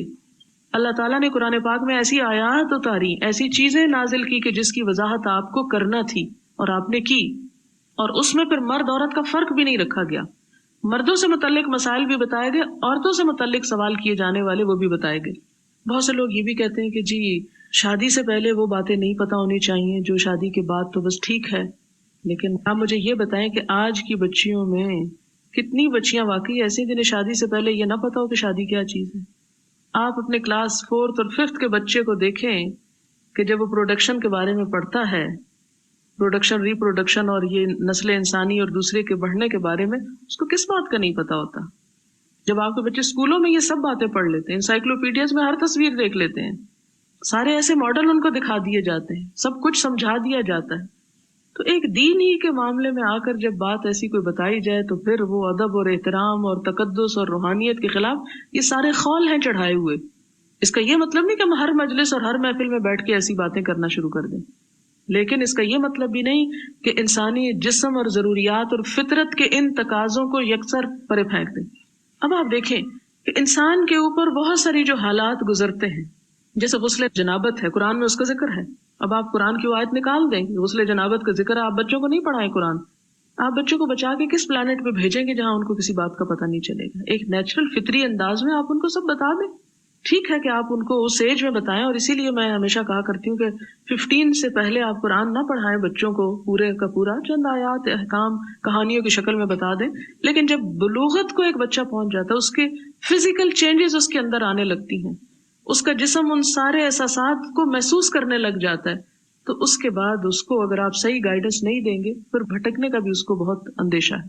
تو اس کو پھر پتہ ہونا چاہیے کہ لائف کی حقیقت کیا ہے، اللہ تعالیٰ نے مرد اور عورت کا تعلق کس قسم کا رکھا۔ پھر اس میں آپ دیکھیں کہ وہ جیسے غسل جنابت ہے، ایک بات ہوئی تھی قرآن اس کا ذکر نہ کرتا، حدیث کو اس کا ذکر نہ کرتی، لیکن ساتھ انسانوں کو ایک شک میں ڈال دیا جاتا کہ پتہ نہیں یہ حلال ہے، حرام ہے، جائز ہے، ناجائز ہے۔ جب بھوک لگتی ہے انسان کھانا کھاتا ہے، اس کو تو اطمینان سے کھائے، لیکن اگر کسی اور چیز کی ضرورت ہو تو اس کو کہا جائے کہ نہیں یہ غلط ہے، تو اسلام میں رہبانیت نہیں ہے۔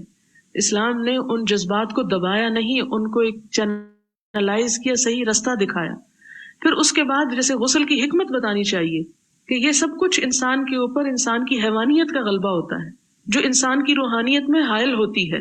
اسلام نے اس لیے اس کے بعد نہانے کا حکم دیا، یا اس طرح کی بہت سی انسان کے اوپر جذباتی کیفیات کے بعد وضو یا غسل کا حکم اس لیے دیا کہ انسان کی وہ شیطنت یا حیوانیت جو ہے وہ ٹھنڈی پڑ جائے، اور انسان جب اللہ تعالیٰ کے حضور حاضر ہو، عبادت کے لیے آئے، تو اس کے جو مزاج ہے اس میں اعتدال ہو، اور اس کے اندر پاکیزگی اور روحانیت کا ایک تصور بیٹھ جائے۔ تو ان چیزوں کو اسلام یکسر نظر انداز کر سکتا تھا، لیکن نہیں کیا، کہ یہ انسان کا ایک حصہ ہے، انسان کی تخلیق اس سے وابستہ ہے، نسل انسانی کا آگے بڑھنا اس سے وابستہ ہے۔ ان چیزوں کو فراموش کرنا حقائق سے نظریں چرانا ہے، اور چونکہ اسلام میں رہبانیت تو ہے ہی نہیں، دین میں تقدس کا یہ تصور ان لوگوں کی طرف سے آیا ہے کہ جنہوں نے دین کو صرف روحانیت کا مجموعہ بنا لیا، ایک دین فطرت نہ رہنے دیا۔ جو دین فطرت ہے اس میں یہ تمام چیزیں آئیں گی، ان کا ذکر بھی آئے گا اور ان کے بارے میں صحیح نالج بھی دیا۔ یہ اللہ کا کرم ہے، رحمت ہے اس کی، اور حضور صلی اللہ علیہ وسلم کو بھی رحمت للعالمین بنا کے بھیجا گیا کہ آپ صلی اللہ علیہ وسلم نے ان تمام چیزوں پر ہمیں صحیح رہنمائی فراہم کی۔ پھر آپ دیکھیں کہ ان ساری چیزوں کو اگر الگ الگ کر کے انہیں انالائز کیا جائے، جو آپ کے ان خاص پوشیدہ مسائل کے بارے میں احکامات ہیں، تو آپ دیکھیں گے کہ مسلمانوں کی زندگی کا یہ حصہ جتنا زیادہ ایجوکیٹڈ ہے اور جتنا ان کو اس پر گائیڈ کیا گیا ہے، اس کے کتنے فوائد ہیں وہ کہیں بھی نہیں ملے گا آپ کو۔ پھر تو انسان اور جانور میں فرق کیا رہ گیا؟ یہ سب کام تو جانور بھی کر رہے ہیں، وہ بھی اپنی نسل بڑھا رہے ہیں اور ان کے ہاں بھی یہ سب کچھ ملتا ہے، لیکن ان کا طرز عمل کیا ہے اور ایک مسلمان کا کیا ہونا چاہیے؟ اللہ تعالیٰ نے انسانوں کے ساتھ ضروریات لگا کے ان کو بھٹکنے کو نہیں چھوڑ دیا، ساتھ یہ بھی بتایا کہ کس ضرورت کو کیسے پورے کرو، کس طریقے سے کرو، اور اس میں کیا جائز ہے کیا ناجائز ہے، کیا تمہیں فائدہ دے گا کیا نقصان دے گا، اور اپنی ان ضروریات کو پوری کرنے کے بعد گلٹی کانشیس نہ رہو، اس گلٹ سے نکلو اور دوبارہ پاکیزہ ہو کر روحانیت کی طرف لوٹ آؤ، ایک اعتدال کی زندگی بسر کرو۔ تو اس بیک گراؤنڈ کو سامنے رکھتے ہوئے آئندہ کتاب الوضو وغیرہ میں بہت سی ایسی احادیث آ جائیں گی کہ جن کو پڑھ کے آپ کو ذرا سا شاید محسوس ہو کہ یہ کیا ہے حدیث میں، یہ کیا لکھا ہوا ہے، اور ہاتھ پاؤں کانپنے لگے آپ کے۔ نہیں، ایک باوقار اور معتدل انداز میں آپ اس علم کو لے جائیں، خاص طور پر بر صغیر میں، یعنی ہمارے پاکستان اور انڈیا میں خاص طور پر یہ چیز ہوئی کہ یہاں دین کے اس پہلو کو بہت زیادہ لپیٹا گیا اور صحیح رہنمائی نہیں دی گئی، جبکہ آپ دیکھو گے کہ عربوں کے ہاں اور کلچرز میں اس قسم کے حیا کا نام نہیں ہے کہ جو آپ کو صحیح علم سے روک دے۔ تو یہاں پر اسی کا ذکر آتا ہے، اور اس کے بعد آپ دیکھیں گے کہ کسی نے بھی جب آپ سے ایسا کوئی مسئلہ آ کے پوچھا تو آپ نے اس کو یہ نہیں کہا بے حیا ہو بے شرم ہو نکل جاؤ یہاں سے، تم کیا پوچھنے آ گئے، نہیں، ان کو تسلی کے ساتھ بتایا کہ اس موقع پہ تم کیا کرو۔ ہمارے ہاں بھی بہت سی خواتین ایسی ہوں گی جن کے اندر بہت سی بے چینی ہوگی اور یہ پریشان ہوں گی، پتہ نہیں ہم پاک ہیں کہ نہ پاک ہیں، اس کے بعد یہ جائز ہے یا ناجائز ہے، لیکن نہ اپنی ماں سے پوچھ سکتی ہیں، نہ بہن سے پوچھ سکتی ہیں، نہ کچھ، نہ کسی اور سے، نہ کسی دین کے عالم سے، ساری زندگی جھجک کے گزار دی، نہ عبادات کا سکون محسوس ہوا، کیونکہ ظاہر ہے اگر وضو نہیں، اگر پاکی کا احساس نہیں تو نماز ہی نہیں۔ ایون اگر آپ پاک بھی ہیں لیکن اگر آپ کو شک ہے شاید میں پاک نہیں ہوں، غسل کرنے کی ضرورت نہیں، اور آپ سوچ رہے نہیں شاید مجھے غسل کرنا چاہیے، تو ایسی صورت میں آپ کسی سے پوچھ تو سکتے نہیں، چلو جیسا ہے جانے دو۔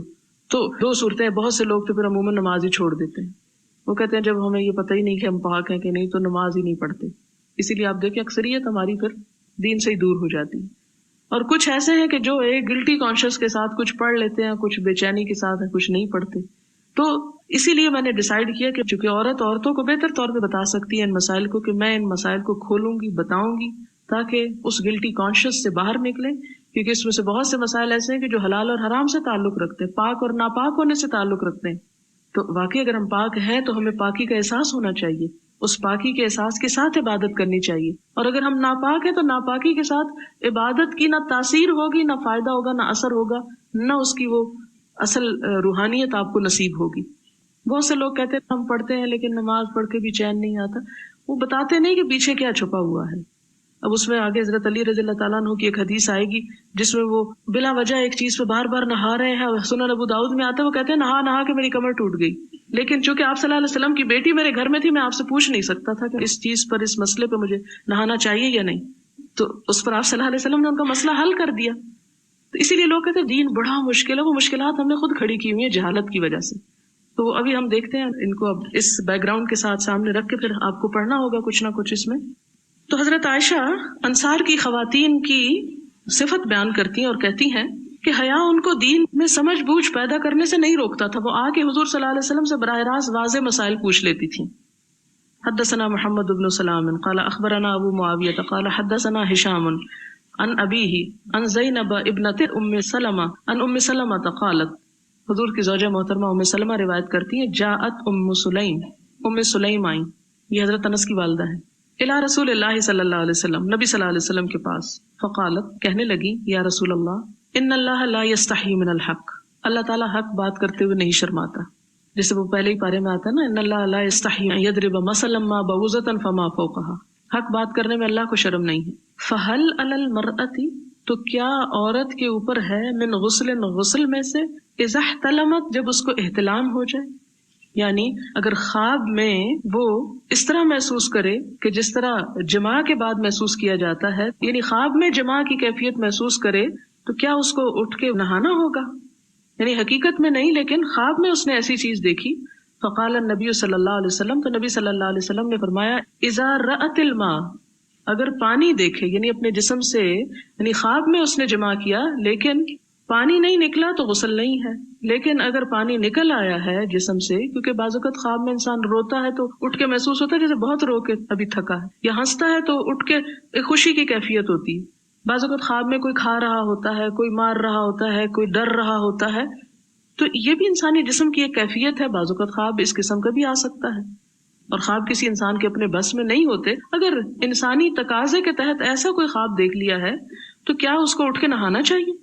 فقال النبی صلی اللہ علیہ وسلم، آپ صلی اللہ علیہ وسلم نے فرمایا، اذا رأت الماء، اگر پانی دیکھے، فغطت ام سلمہ، ام سلمہ نے منہ ڈھانپ لیا، یعنی شرم کے مارے کہ اس عورت نے آ کے کیا پوچھ لیا، تانی وجہہا، یعنی اپنا چہرہ ڈھانپ لیا، وقالت یا رسول اللہ، کہنے لگی یا رسول اللہ صلی اللہ علیہ وسلم، یعنی حضرت ام سلمہ کہتی، وتحتلم المرأة، عورت کو بھی احتلام ہوتا ہے؟ قال نعم، آپ نے فرمایا ہاں، تربت یمینک، تربت یمینک جو ہے یہ ایک محاورہ ہوتا ہے، تیرے ہاتھ خاک آلود ہوں، جیسے ہم اردو میں کہتے ہیں نا وہ پاگل یا فلاں، یا اس طرح کے کسی کو ازراہ مذاق یا اس طرح کہنا کہ ہاں تیرے ہاتھ کو مٹی لگے، فبما، تو کس چیز کے ساتھ، یشبہھا، مشابہ ہوتا ہے اس کے، ولدھا، اس کا بچہ، یعنی عورت کا بچہ ماں پہ کس طرح جاتا ہے اگر اس کا اس میں کوئی حصہ نہیں ہوتا۔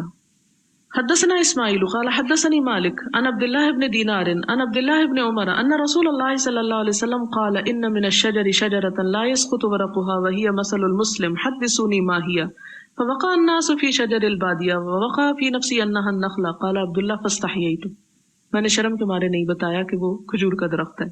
فقالوا یا رسول اللہ اخبرنا بها فقال رسول اللہ صلی اللہ علیہ وسلم هي النخلة قال عبد الله فحدثت ابی، میں نے اپنے ابا کو جا کے بتایا، نہیں عمر بن خطاب کو، بما وقع فی نفسی، جو میرے دل میں آیا، فقال لأن تکون قلتها، کہ تم نے کہہ دیا ہوتا اس کو، احب الی، یہ بات مجھے زیادہ اچھی لگتی اس بات سے، من ان یکون، اس سے کہ لی کذا و کذا، مجھے اتنا اور اتنا مال مل جاتا، یعنی ڈھیروں مال ملنے کی بھی مجھے اتنی خوشی نہ ہوتی جتنی مجھے اس بات کی ہوتی کہ اے میرے بیٹے تم حضور صلی اللہ علیہ وسلم کو وہ بتا دیتے جو تم سوچ رہے تھے۔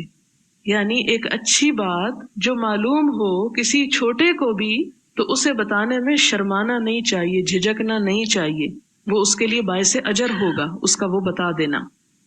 باب من استحیا، جو شرم کرے، فامر غیرہ بالسؤال، پھر وہ دوسرے کو اپنا سوال دے، یعنی خود نہ پوچھ سکے، کسی اور کو کہے اچھا تم پوچھاؤ میرے لیے، تو کیا ایسا کیا جا سکتا ہے؟ ہاں ایسا کیا جا سکتا ہے، یعنی کچھ لوگوں کے اوپر حیا کا بہت غلبہ ہوتا ہے، وہ نہیں پوچھ سکتے، لیکن اس کا یہ مطلب نہیں کہ پوچھنا ہی نہیں چاہیے، خود نہ پوچھ سکے تو کسی سے پوچھوا لے۔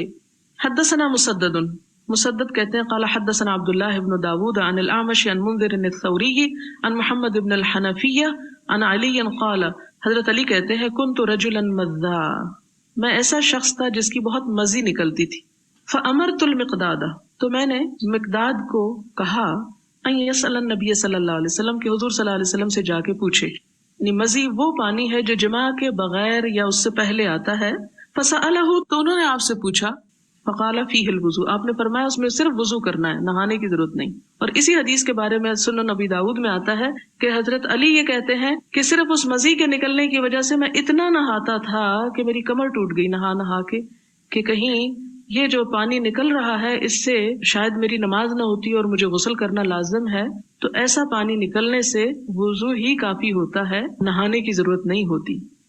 باب ذکر العلم والفتیا فی المسجد، علم اور فتویٰ مسجد میں دینے کا بیان، یعنی مسجد صرف نماز کی جگہ ہے یا وہاں کوئی علم کی بات بھی ہو سکتی ہے۔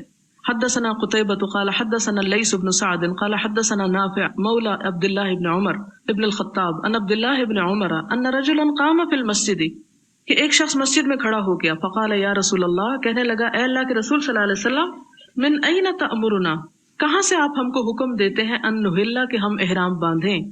فقال رسول اللہ صلی اللہ علیہ وسلم، آپ صلی اللہ علیہ وسلم نے فرمایا یحل اہل المدینہ من ذی الحلیفہ، اہل مدینہ، ذوالحلیفہ ایک جگہ کا نام ہے جو مدینہ سے کچھ میل باہر ہے، مکہ کے راستے پر۔ مدینہ سے جو لوگ عمرے کی نیت کرتے ہیں وہ ذوالحلیفہ پہ آ کے اپنا احرام باندھتے ہیں، تو آپ نے وہ ان کی میقات مقرر کی۔ وَيُحِلُّ أَهْلُ الشَّامِ مِنَ الْجُحْفَةِ، شام کے لوگ جحفہ سے احرام باندھیں گے۔ وَيُحِلُّ أَهْلُ نَجْدٍ مِنْ قَرْنٍ، اور اہل نجد جو ہیں وہ قرن سے احرام باندھیں گے۔ وقال ابن عمر وَيَزْعُمُونَ أَنَّ رسول اللہ صلی اللہ علیہ وسلم قال، اور ان کا خیال ہے کہ نبی صلی اللہ علیہ وسلم نے یہ بھی کہا وَيُحِلُّ أَهْلُ الْيَمَنِ مِنْ يَلَمْلَمْ، کہ یمن والے، یمن کی طرف سے آنے والے، یلملم ایک علاقہ ہے وہاں سے احرام باندھیں گے۔ یہ ہم لوگ اسی طرف سے جاتے ہیں اور احرام اسی جگہ سے شروع ہوتا ہے جب جہاز میں اعلان ہوتا ہے۔ وکان ابن عمر یقول، ابن عمر کہتے ہیں لم افقہ هذه من رسول اللہ صلی اللہ علیہ وسلم، کہ میں نے حضور صلی اللہ علیہ وسلم سے یہ بات صاف نہیں سنی، یعنی مجھے یہ بات صحیح طور پر نہیں سنی گئی، اس لیے میں نہیں اس کو روایت کرتا۔ اس سے حضرت عبداللہ بن عمر کی احتیاط سامنے آتی ہے کہ آپ صلی اللہ علیہ وسلم کے صرف وہی الفاظ روایت کرتے جو پوری طرح یاد کر لیتے تھے، صرف ایسے ہی سنی سنائی بات آگے نہیں بتاتے تھے۔ باب من اجاب السائل باکثر مما سألہ، باب من اجابہ جس نے جواب دیا سائلہ سوالی کو باکثر اس سے زیادہ مما سألہ جتنا اس نے پوچھا تھا۔ یعنی بعض اوقات لوگ آدھی بات پوچھتے ہیں اور جواب دینے والا دگنا جواب دے دیتا ہے، تو ایسا کرنا کیا جائز ہے؟ ایسا کر سکتا ہے انسان کہ پوچھنے والے کے سوال سے بڑھ کے جواب دے دیا جائے؟ حدثنا آدم قال حدثنا ابن ابی ذئب عن نافع عن ابن عمر عن النبی صلی اللہ علیہ وسلم وابن ابی ذئب عن الزہری عن سالم عن ابن عمر عن النبی صلی اللہ علیہ وسلم ان رجلا سألہ، کہ ایک شخص نے آپ صلی اللہ علیہ وسلم سے سوال کیا ما یلبس المحرم، احرام پہننے والا کیا پہنے، یعنی احرام کس چیز کا پہنا جائے، کیا پہن سکتا ہے؟ فقال، تو آپ نے فرمایا لا یلبس القمیص ولا الامامہ، کہ قمیص اور امامہ نہ پہنے، ولا السراویل اور نہ شلوار، ولا البرنس نہ ٹوپی، ولا ثوبن اور نہ کوئی ایسا کپڑا مسہ الورس کہ جس کو ورس چھوا ہوا ہو، یعنی ورس ایک زرد رنگ کی طرح کی ایک بوٹی ہوتی تھی جس میں کپڑے کو پیلا کیا جاتا تھا، یعنی ایک بوٹی زرد رنگ کی جو رنگنے کے لیے استعمال ہوتی تھی۔ کہا کہ ورس لگا ہوا کپڑا بھی نہ پہنے، مراد یہ کہ سفید پہنے۔ اب اس زعفران، اور زعفران خوشبو کے لیے استعمال ہوتا تھا، یعنی خوشبو والا بھی نہ پہنے۔ فَإِن لَمْ يَجِدْ، پھر اگر نہ پائے، النَّعْلَيْنِ، چپلیں، نال کہتے ہیں اس جوتے کو جس کا صرف تلوا ہوتا ہے اور اوپر سے ہلکا سا باندھنے والا، جس میں ٹخنے نہیں بنتے، یعنی ایڑی پیچھے سے نہیں پکڑی جاتی۔ فَلْيَلْبَسِ الْخُفَّيْنِ، تو اسے چاہیے کہ وہ موزے پہن لے، وَلْيَقْطَعْهُمَا، اور چاہیے کہ کاٹ لے ان دونوں موزوں کو، حَتَّى يَكُونَا تَحْتَ الْكَعْبَيْنِ، یہاں تک کہ وہ ٹخنوں سے نیچے ہوں، یعنی ایسے موزے پہن لے کہ ٹخنے ننگے ہوں، اس میں جوتا نہ پہنے، یعنی پمپی نہ پہنے یا بند جوتا نہ پہنے یا جاگرز یا اس قسم کا کوئی نہ ہو۔ چپل پہننی چاہیے احرام میں، اگر چپل نہ ہو تو پھر کیا ہو، ایسے موزے پہن لے کہ جس میں ٹخنے نہ ڈھکے، یعنی ایسا پھر جوتا ہو کہ جس میں ٹخنے ننگے رہیں۔ اب اس نے کیا پوچھا تھا سوال کہ محرم کیا پہنے، تو آپ نے اس کے جواب میں صرف یہ نہیں کہا کہ 2 چادریں پہنے، بلکہ تفصیل سے سمجھا دیا کیا کیا نہ پہنے۔ سوال ہے یہاں پر ہے فَانْسَلَّ الْحُوتُ مِنَ الْمِقْتَلِ فَاتَّخَذَ سَبِيلَهُ فِي الْبَحْرِ سَرَبًا، کہ موسیٰ علیہ السلام کو مچھلی کے نکل جانے کے بارے میں معلوم ہو گیا تھا تو وہ آگے کیوں گئے؟ کب معلوم ہوا تھا؟ معلوم ہی تو نہیں ہوا تھا۔ اور انسلّہ کا مطلب ہوتا ہے چپکے سے کھسک جانا، کہ کسی کو پتہ بھی نہ چلے، تو لفظ انسلّہ میں ہی وہ سارا معنی موجود ہے۔ حدیث 123 کے بارے میں سوال ہے کہ باب ما یستحب للعالم اذا سئل میں حدیث اور باب کا کوئی تعلق سمجھ نہیں آیا۔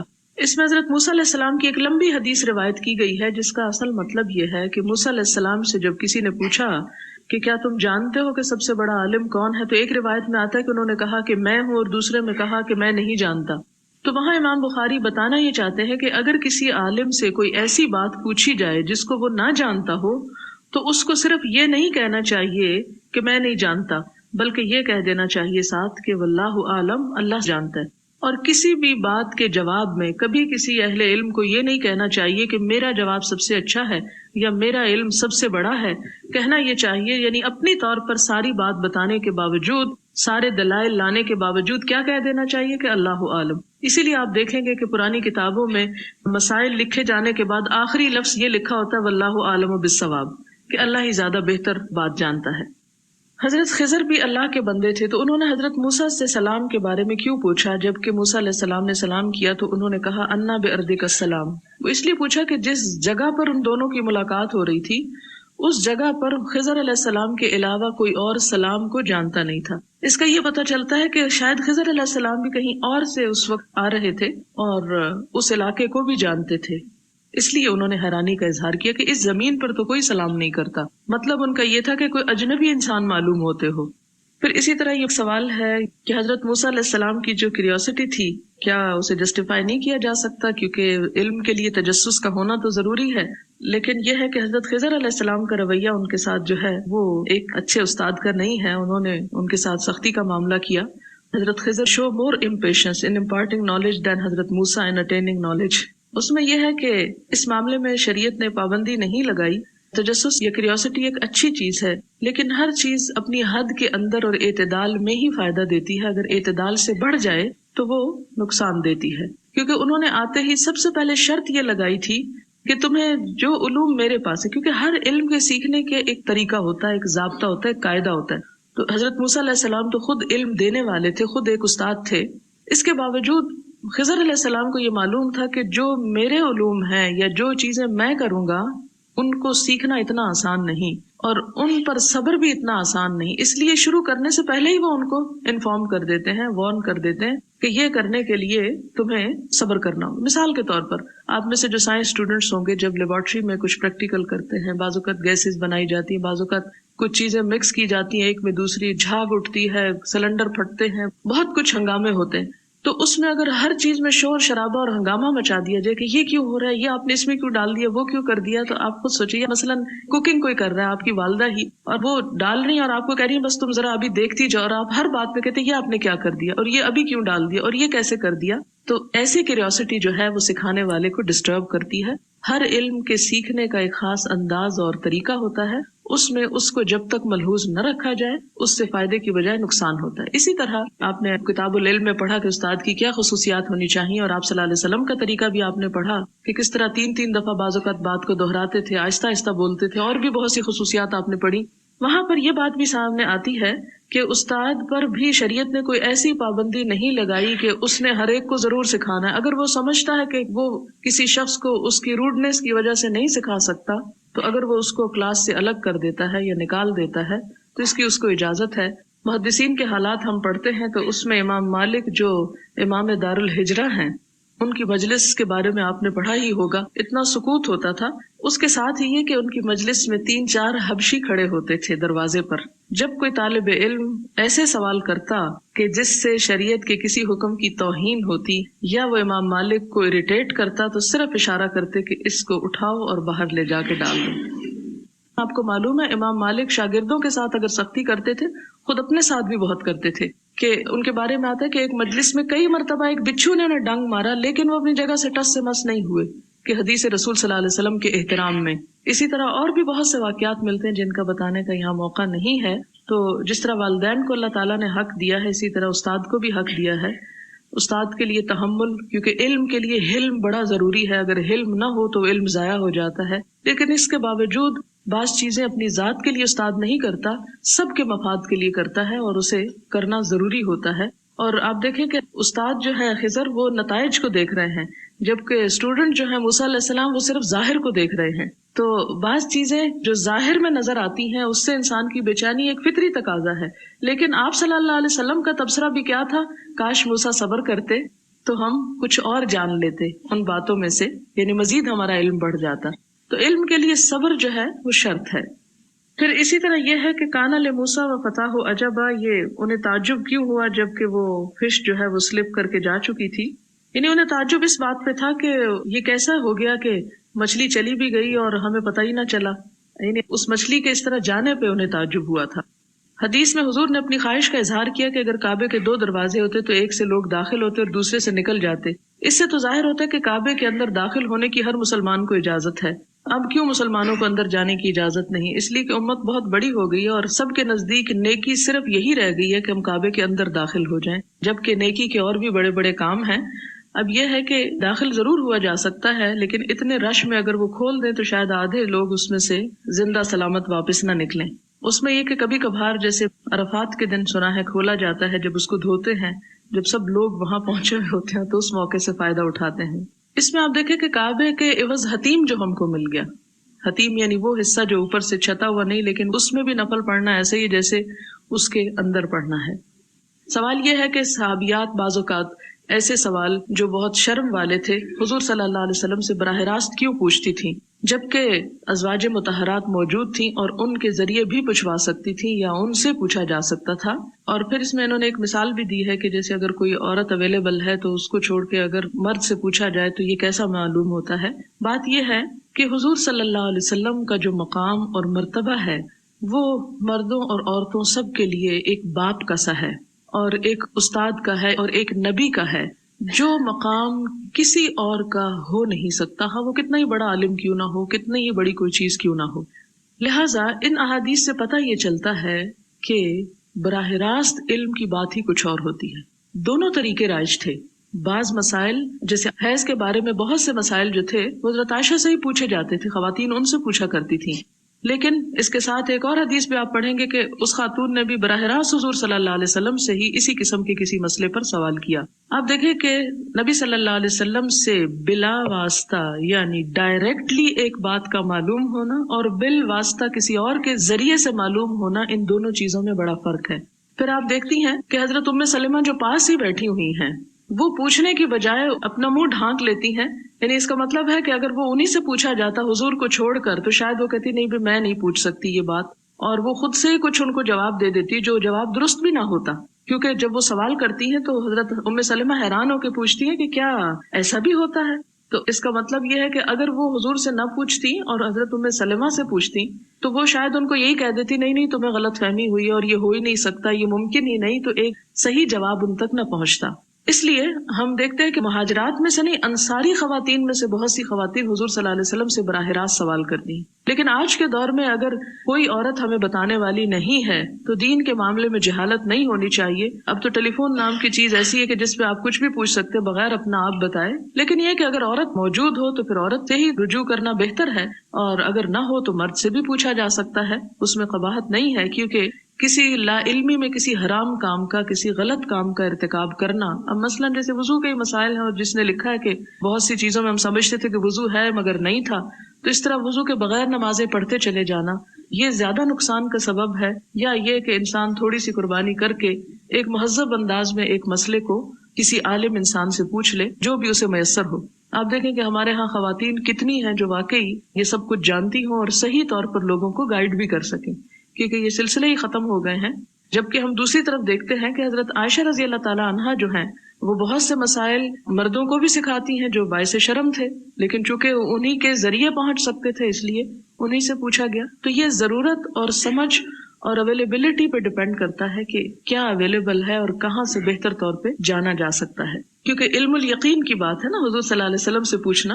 اور بہت سے مسائل ایسے تھے کہ جن کے بارے میں ازواج مطہرات بھی ابھی خود سیکھ رہی تھی، ان کے پاس پورا علم نہیں تھا، اور بعض چیزیں ایسی ہوتی کہ جن کے بارے میں تاخیر درست نہیں ہوتی، کہ جس میں کہا جائے کہ اچھا وہ آج جا کے ام سلمہ سے پوچھتی، وہ دوسرے دن حضور سے پوچھتی، پھر تیسرے دن ان کو جواب دیتی، چونکہ آپ صلی اللہ علیہ وسلم نے عورتوں کو اجازت دے رکھی تھی۔ اس سے یہ بھی پتہ چلتا ہے کہ عورتوں کو کتنی آزادی تھی، یعنی یہ عورتوں کی آزادی ہی کی ایک بات ہے نا کہ ان کو اجازت تھی کہ وہ پوچھ سکے، اگر کوئی عورت اتنی جرأت رکھتی ہے، اور یہ سب عورتیں نہیں پوچھ سکتی تھی، چند ایک ایسی تھی۔ پھر اسی طرح ایک اور سوال ہے کہ حدیث 132 اور 134 سے یوں پتہ چلتا ہے کہ جیسے مخصوص حالات میں مرد کے لیے غسل نہیں ہے اور عورت کے لیے غسل ہے، ایسی بات نہیں ہے۔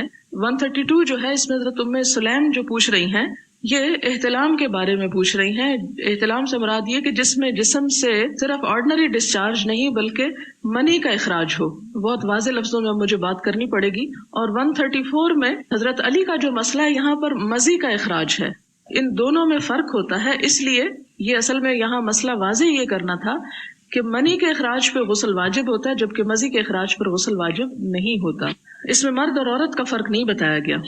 آپ نے بتایا تھا کہ حج کے وقت جوتے میں پیچھے اسٹرائپ نہیں ہونا چاہیے، کیا عورتوں کے لیے بھی یہی حکم ہے؟ جی ہاں، احرام کے وقت چپل ہی ہونے چاہیے۔ وآخر دعوانا ان الحمد للہ رب العالمین۔ السلام علیکم ورحمۃ اللہ وبرکاتہ۔ الحمدللہ ہمارا آج کا لیسن مکمل ہوا۔ اور اس کے ساتھ ہی کتاب العلم بھی اپنے اختتام کو پہنچی. اب ہم اپنے ڈسکشن کی طرف چلتے ہیں. کوشچن ڈسپلے کر دیجیے. ہم نے آج پہلی حدیث پڑھی. اس حدیث کی آپ کے سامنے اسکرین پہ ڈسپلے ہو رہی ہے. اس حدیث کو امام بخاری تو اس مقصد کے تحت لائے ہیں کہ کیا عالم علم حاصل کرنے کے ادب کے بارے میں بیان کے بارے میں لائے ہیں، لیکن ہمارا سوال حدیث کے الفاظ سے متعلقہ ہے. اس حدیث کی روح سے بتائیے کہ مسلمانوں کی جنگ کا اصل مقصد کیا ہونا چاہیے. ہینڈ ریز کیجئے اور جواب دیجئے. اوکے عظما، آپ بتائیں گے اس کا جواب. جی، اس میں سے جنگ کا جو مقصد ہونا چاہیے وہ اللہ تعالیٰ کا اس میں نام بلند ہونا چاہیے، اور وہی مقصد ہونا چاہیے کہ وہ اللہ کی راہ میں جنگ کیا جائے، نہ کہ وہ مال غنیمت کے لیے یا اپنی ذات کے لیے. گڈ. آپ نے یہ بھی بتا دیا ہے کہ کیا مقاصد نہیں ہونے چاہیے. بارک جی اللہ. ایک بار ہم جواب دیکھ لیتے ہیں. جی جواب دکھا دیجیے. جی، مسلمانوں کی جنگ کا اصل مقصد اللہ کا نام بلند کرنا اور اس کی رضا حاصل کرنا ہے. اپنے سیکنڈ کوشچن کی طرف چلتے ہیں ہم. آج ہم نے یہ باب پڑھا من ترک بعض الاختیار مخافت ان یکسر فهم بعض الناس عنہ فیقعوا فی اشد منہ. اس باب سے آپ نے اس کا ترجمہ آج کلاس میں جانا. اس باب سے کیا بات پتہ چلتی ہے، یعنی کہ باب کی ان الفاظ سے کیا بات آپ کو سمجھ میں آئی. ہینڈ ریز کیجئے. میں پوچھتی ہوں آپ سے. زونی، آپ بتائیں گی کہ آپ کو اس سے کیا بات سمجھ میں آئی.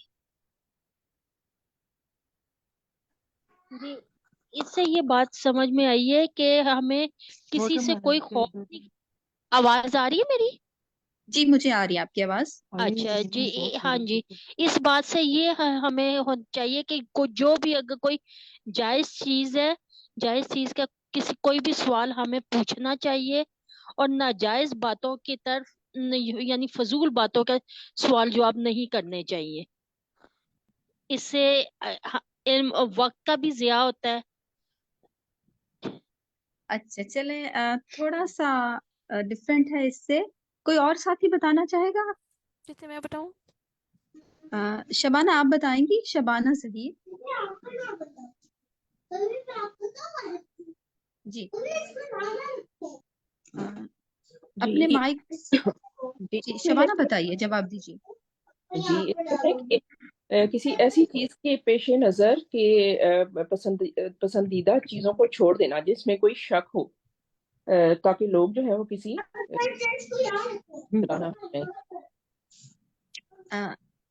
نہیں. جیسے کعبہ کی اس میں مثال تھی کہ صلی اللہ کو 2 دروازے اس کے بنا دیے جاتے اگر یہ مسلمانوں کا زمانہ کفر اور جاہلیت کے قریب نہ ہوتا، کیونکہ اگر ایسا کر دیا جائے تو ہو سکتا ہے وہ کسی شک میں پڑ جائیں کہ یہ کیسا دین ہے، پہلے 1 دروازہ تھا اب 2 بنا دیے گئے. اس میں بتاؤں. فاطمہ یوسف بتائیں. جی فاطمہ یوسف آپ بھی بتا دیجیے. ٹیچر، اس کا اصل میں یہ آنسر یہ ہے کہ ہمیں ایسی بات نہیں کرنی چاہیے جو لوگوں کے اندر ایسی بات نہیں کرنی چاہیے جس میں لوگوں کے دماغ کے اندر سوچنے کی صلاحیت نہ ہو. یعنی کہ اگر ہم ایسی بات کرتے ہیں جس سے وہ کئی نئے مسئلے میں پھنس جائے، اور ہمیں ایسی بات پہ یہ بات نہیں کرنی چاہیے کہ جس میں بس فضیلت کے اوپر بات ہو رہی ہو، بلکہ ہمیں ایسی بات کرنی چاہیے جس میں حرام اور حلال کی بات ہو رہی ہو. اچھا یہ جو بات ہے میں بولوں آپ کا اس میں یہ تھا کہ اس حدیث میں کہ سنت اور فرائض کے علاوہ دین میں کوئی ایسا کام نہ کیا جائے جس سے لوگوں کا ایمان فتنے میں پڑ جائے. ٹھیک ہے.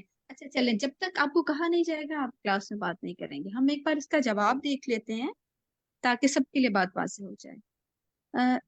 یہ باب جو ہے یہ عالم کے تناظر میں بات کر رہا ہے کہ اگر عالم بعض مسائل اس لیے چھوڑ دے کہ لوگوں کو بھی سمجھ نہیں آ سکتے، ایسا کیا جا سکتا ہے تاکہ لوگ اس سے زیادہ کسی شدید چیز یا مشکل میں نہ پڑ جائیں. شبانہ نے بہت اچھے سے اس کو مثال سے سمجھایا تھا. جی سہرش شاید یہ کہہ رہی ہیں کہ بات سمجھ نہیں آئی. سہرش آپ یہی کہہ رہی ہیں؟ کیا میں اس کو ایکسپلین کروں؟ نہیں باجی، بات سمجھ میں آ گئی، میں نے غلطی سے ٹائپ کر دیا غلط. اوکے جزاک اللہ سہرش. چلیں اگلے سوال کی طرف چلتے ہیں. اچھا آج ہم نے یہ حدیث پڑھی جو کہ جس کا بھی شبانہ نے ریفرنس بھی دیا. اس حدیث سے آپ نے کیا کیا سیکھا؟ ابھی ساتھی کچھ باتیں بتانے کی کوشش کر رہے تھے لیکن وہ تھوڑی انکمپلیٹ سی تھی. تو آپ لوگ ذرا باری باری مجھے بتائیں گے ہینڈ ریس کر کے. اس کا نام میں لوں گی، صرف وہی بتائے گا آپ نے اس حدیث سے کیا سیکھا. چلیے دیکھتے ہیں. سب سے پہلے فرحت کا ہینڈ ریس ہے. جی فرحت آپ بتائیے کہ آپ نے اس حدیث سے کیا سیکھا.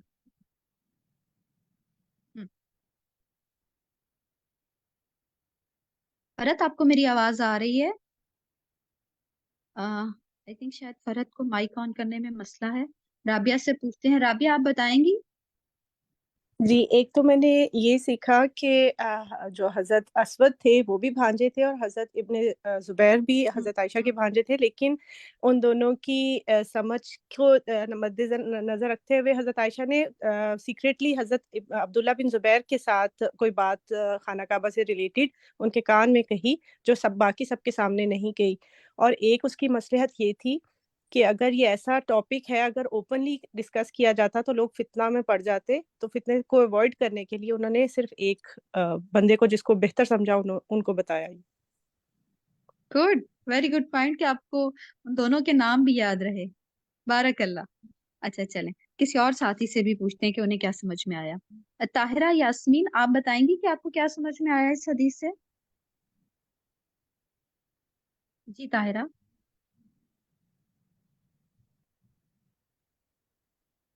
طاہرہ کے فرحت آپ کا مائک کون ہے، آپ بتائیں گی اب.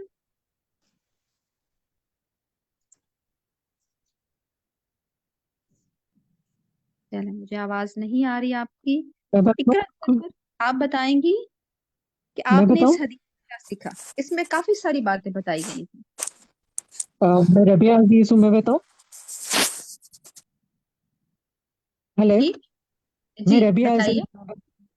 اس میں ایک یہ بھی چیز ہم نے سیکھی تھی کہ ایسی چیزوں کا ایشو نہیں بنانا چاہیے کہ جس کی وجہ سے امت میں تفرقہ پڑے. جیسے کہ نماز میں تھوڑا تھوڑا سا فرق ہوتا ہے، تو ہم آبویسلی فرائض تو سب ایک ہی طرح ادا کرتے ہیں، لیکن تھوڑی تھوڑی چیزیں ہوتی ہیں جیسے مستحب یا مصنون چیزیں، تو ان کو ایشو بنا کے لوگوں نے الگ الگ اپنے تفرقے بنا لیے اتنے سارے، اور وہ ڈفرینٹ مساجد بنا لیے جن میں اپنی مسلک کے لوگوں کو بس اجازت ہوتی ہے نماز پڑھنے کی، بیکاز وہ وہی چیزیں فالو کر رہے ہوتے ہیں. یہ اس سے بہت بڑا فتنہ امت میں پیدا ہو جاتا ہے. ٹھیک ہے، گڈ. چلیے اب کسی اور ساتھی سے بھی پوچھتے ہیں. سمینا خورشید آپ بتائیں گی آپ نے اس حدیث سے کیا سیکھا.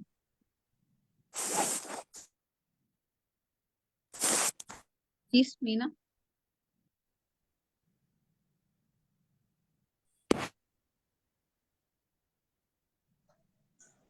اوکے سمینا آپ کا مائک تو اوپن ہے لیکن آپ کی آواز مجھے نہیں آ رہی. چلے ہم امبر سے پوچھتے اب آ رہی ہے مجھے آپ کو؟ اب آ رہی ہے، بتائیے سمینا. باجی یہی سیکھا کہ ایسی چیزوں کو ایشو نہیں بنانا چاہیے جس میں اختلاف پیدا ہو مسلمانوں میں، نہ وہ فرض ہو اور نہ سنت کے قاعدے میں آ رہا ہو. صحیح صحیح. چلیں آگے چلتے ہیں. اصل میں جو ایک ساتھی نے پہلے بات کی تھی میں اس کو تھوڑا کریکٹ کرنا چاہوں گی. تو پچھلے سوال کے جواب میں انہوں نے کہہ دی تھی حلال اور حرام کے بارے میں بات کی جا سکتی ہے، اس کے اوپر واضح اپنا موقف بیان کیا جا سکتا ہے. بعض دفعہ اس موقف بیان کرنے سے کچھ تھوڑا بہت اختلاف بھی ہو جاتا ہے، لیکن یہ جو سنت ہے جو نوافل کی باتیں ہیں یا جو کم اہم باتیں ہیں ان میں زیادہ بات چیت میں اختلاف پیدا کرنے سے بچنا چاہیے. چلیں ہم نے حدیث نمبر 130 میں یہ بات پڑھی کہ نبی صلی اللہ علیہ وسلم نے جب حضرت معاذ کو ایک بات بتائی جو بہت ہم سب کے لیے خوشخبری کی بات تھی. حضرت معاذ نے یہ فرمایا کہ رسول اللہ صلی اللہ علیہ وسلم کیا میں اس کی لوگوں کو خوشخبری نہ دے دوں. آپ صلی اللہ علیہ وسلم نے فرمایا تکیلو. تو اس سے کیا مراد ہے؟ مطلب تو آپ نے لکھا ہے لیکن اس سے کیا مراد ہے یہاں پر. چلیں ہم پوچھتے ہیں عاشی خان. عاشی خان آپ بتائیں گی. باقی سب لوگ پلیز اپنے مائکس کو میوٹ کر دیجیے.